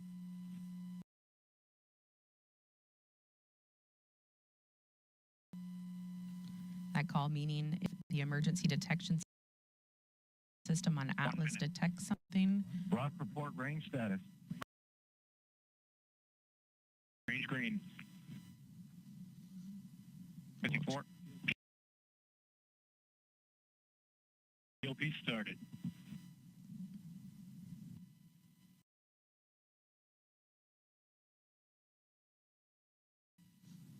It will trigger the launch abort system on Starliner fire automatically.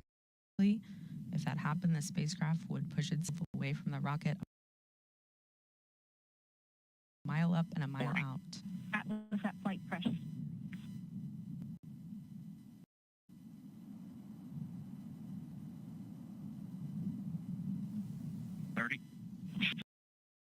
Sorry, flight press. 25. Status check. Go Atlas. Go Centaur. Go Starliner. Godspeed, Butch and Sonny.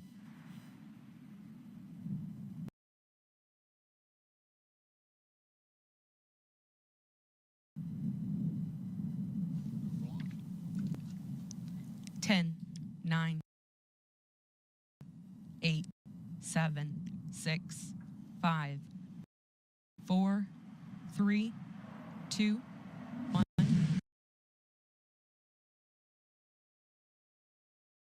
Ignition and liftoff of Starliner and Atlas 5, carrying 2 American heroes.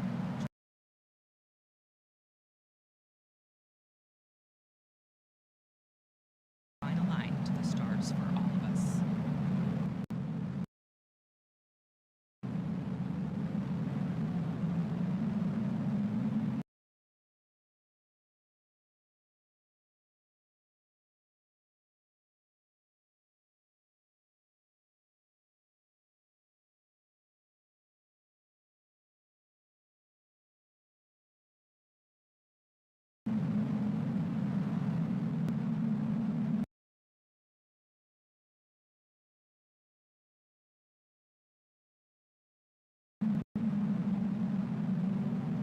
Commander Butch Wilmer, they're calling down to mission control here in Houston that the spacecraft has begun rolling into the right attitude for its ascent and the guidance, navigation, and control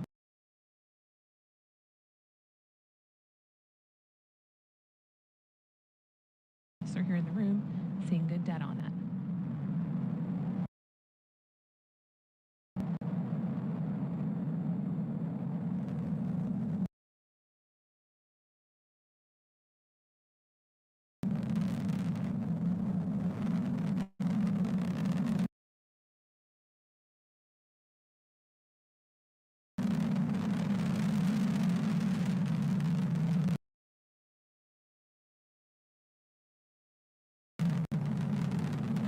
Starliner passing through max Q.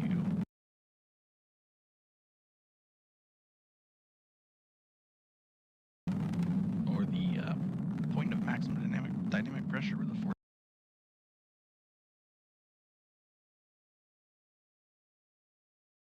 of air friction are highest, which in Sunny will shortly be passing through Mach 1, where the speed of sound.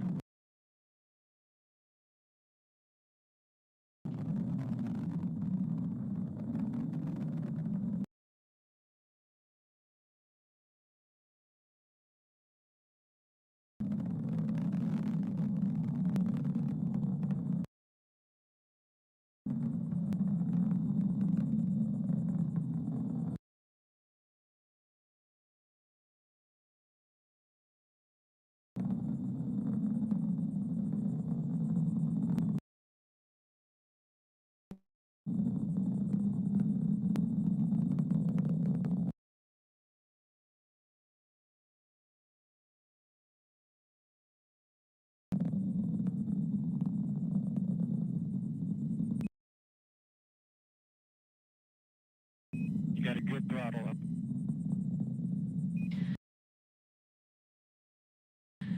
Starliner and Atlas looking good with speeds and attitude altitude increasing as expected. Coming up in less than 20 seconds, the solid rocket boosters will run out of fuel and burn out.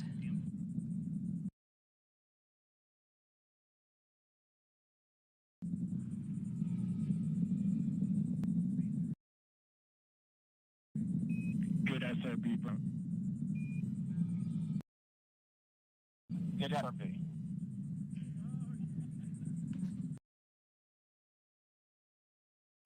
Now the fuel in the solid rocket boosters has been depleted. The Atlas main booster stage will be continuing its burn for about the next 3 minutes.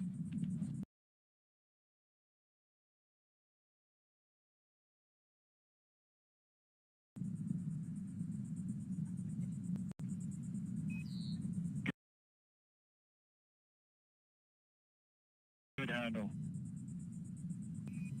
Good handle.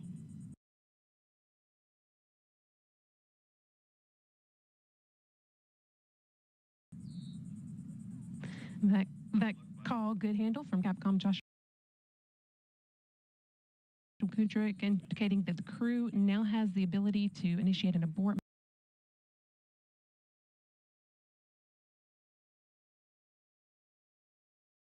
manually if needed. All looking good so far. Now 2 minutes into Starliner's flight and coming up on the solid rocket booster jettison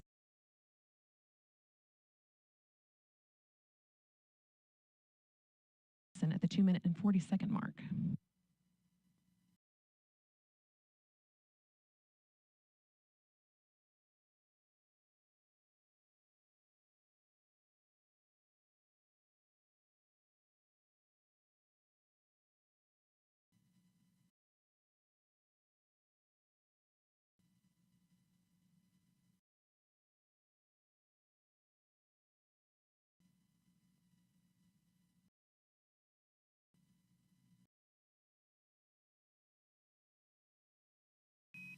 Set in that good trajectory.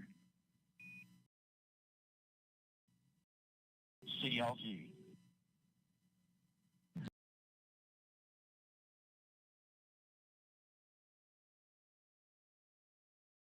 The solid rocket booster now been jettisoned after seeing Starliner through its first 90 seconds of flight. Team on the ground here confirming that it was a good jettison and the vehicle's trajectory continues to look good now at 3 minutes into today's flight.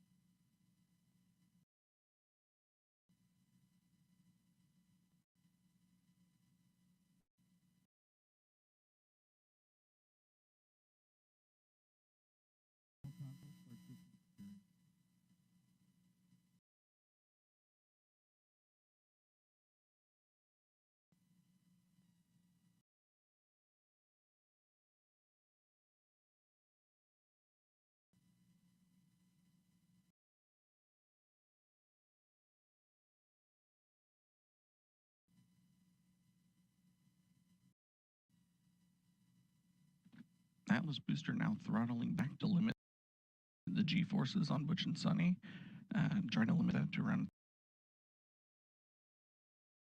3.5 times the force of gravity you would feel while on the ground.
Staging. here in the ground. Decals open.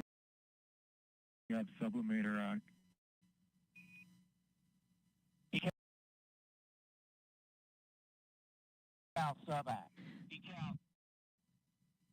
Great act. Team on the ground reporting that they saw the ascent cover on top of Starliner that's been protecting the spacecraft's docking system through its climb in orbit. They saw that jettison as planned. Staging was good. You have good control. And now the second stage's 2 Centaur engines have ignited to continue pushing Starliner into space, fueled by liquid hydrogen and liquid oxygen. The next milestone that we'll be watching for is the aeroskirt jettison.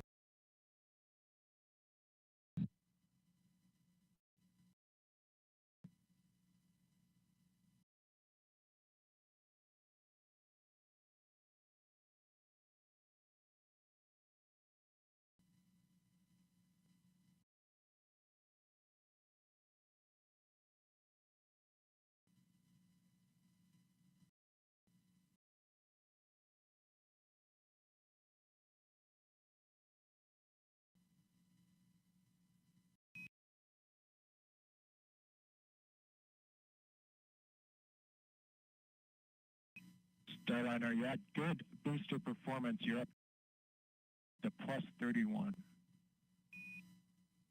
Plus 31.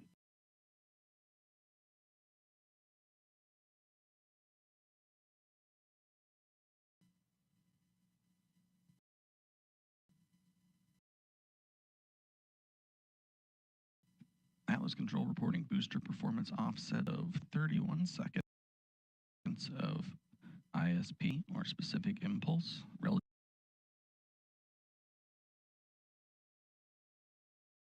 to its design baseline, around 450.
All continuing to perform well, almost 7 minutes into today's flight.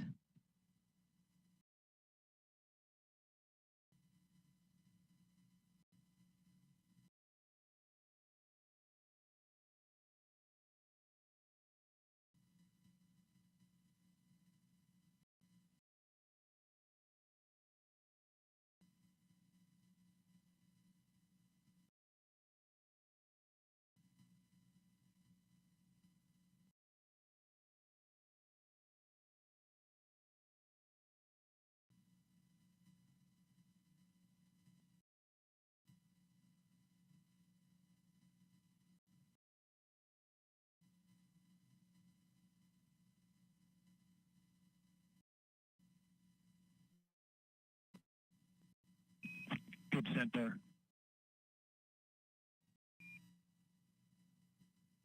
Good center. Capcom Joshua Kudrick continuing to pass good news up to Starliner's crew.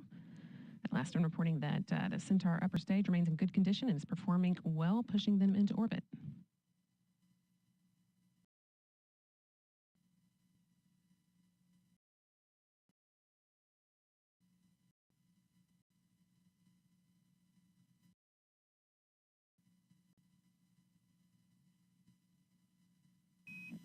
St. John's open.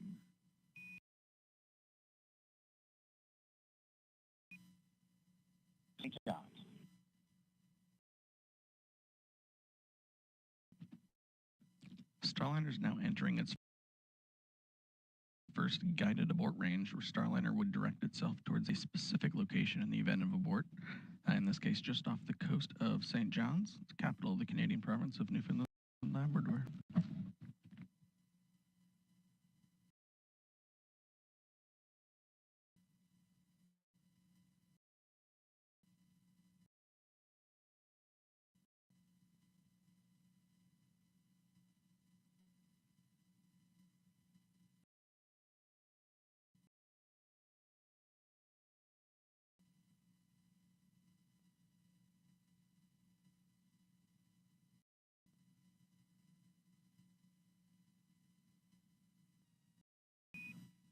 Starliner MECO converged 11:5 to 11:52.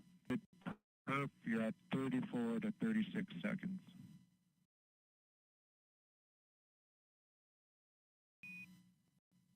$11:52. 34 seconds.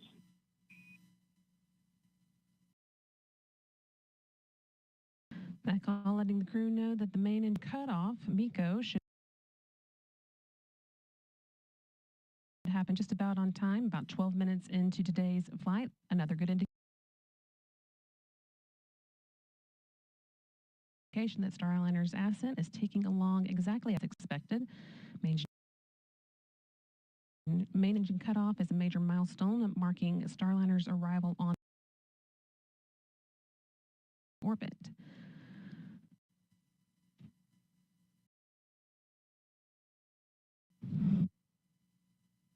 Still got about 2.5 minutes until we get to that, with the spacecraft continuing to perform well, make its way towards orbit. No action, Starliner, on the LCL. That's just the system into controlling mode. Outstanding. No action.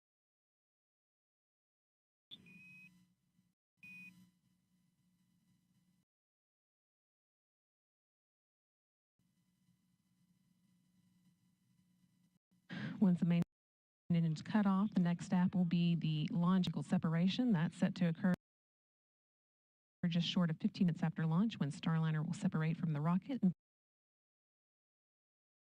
fly free in space for the first time.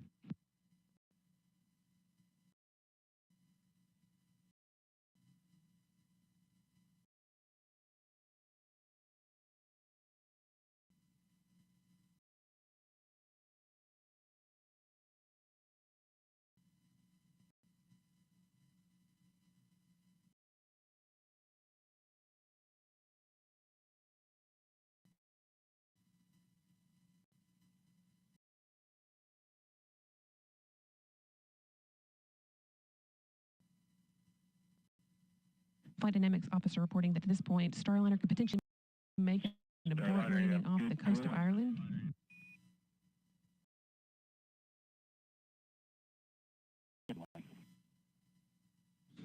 And they're, again, all continuing well, so we're not expecting to need that.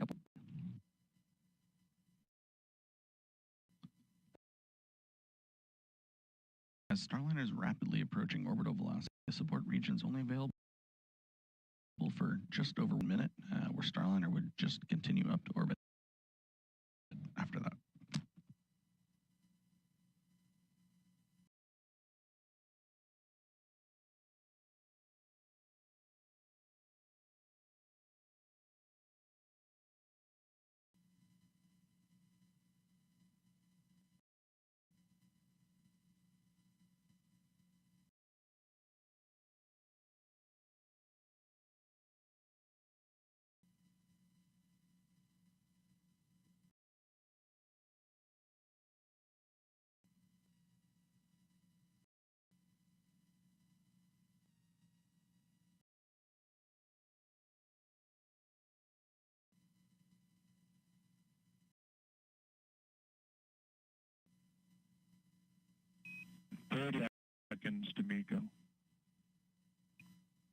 Just 30 seconds to go.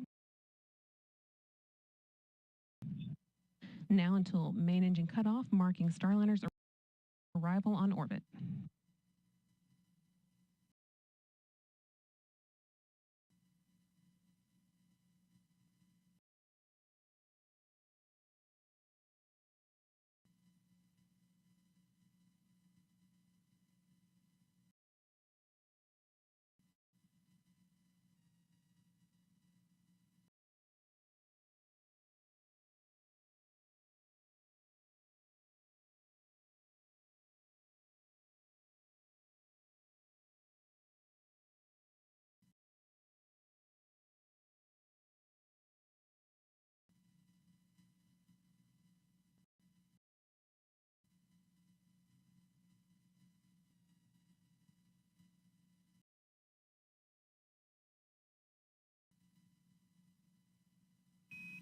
Domino Miko Starliner.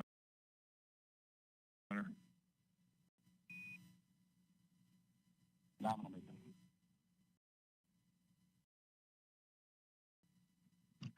And with nominal call, that's main engine cutoff.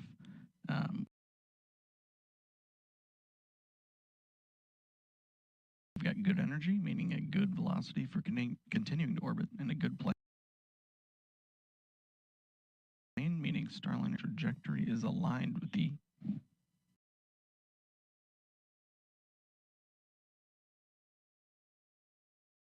International Space Station for rendezvous tomorrow. And with that, Fillmore and Sunny Williams returned to orbit. Individually, they are both extremely experienced astronauts. 14:5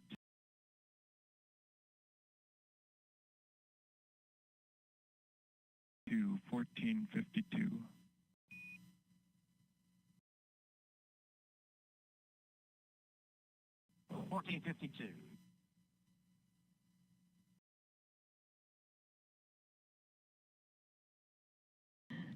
They're both very experienced astronauts with a combined total of 489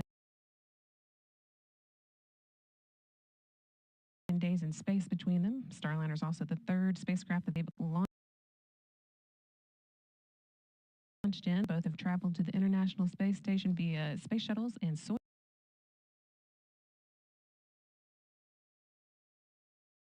Soyuz, and are now well on their way to repeating the journey via Starliner. It's also worth noting that Williams' role as pilot marks the first time that a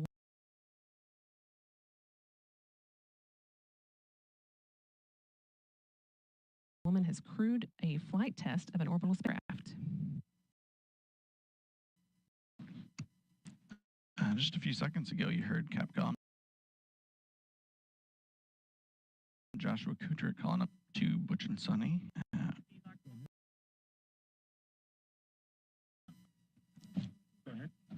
With the expected time, Starliner will separate from Centaur at about 14 minutes, 52 seconds into flight, just under 2 minutes from now, or 1 minute from now.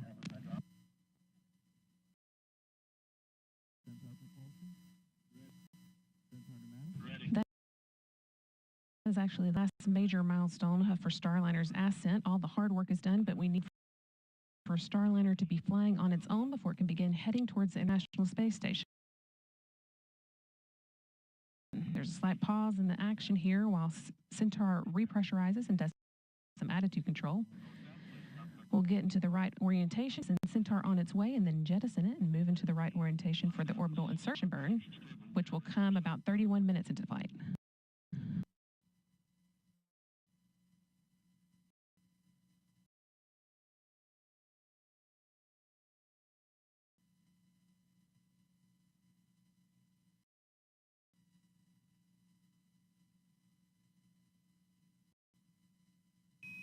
No action on the cabin temp Starliner.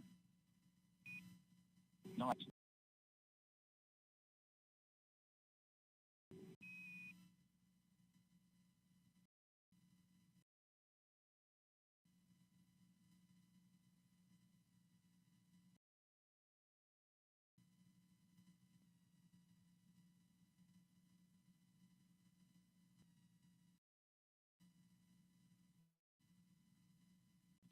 and about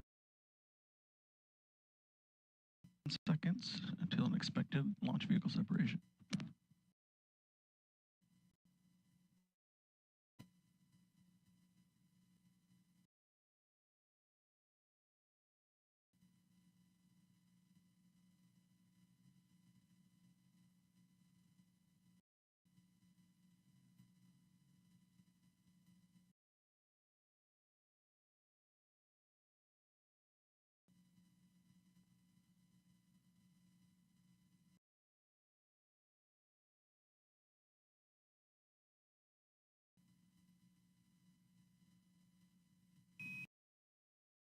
LV-SEP confirmed.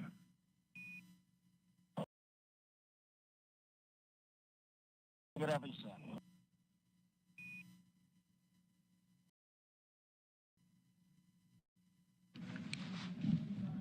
And now Starliner has separated from this Centaur upper stage. We have a big thank you to our partners at ULA and providing Butch and Sunny a smooth ride to space.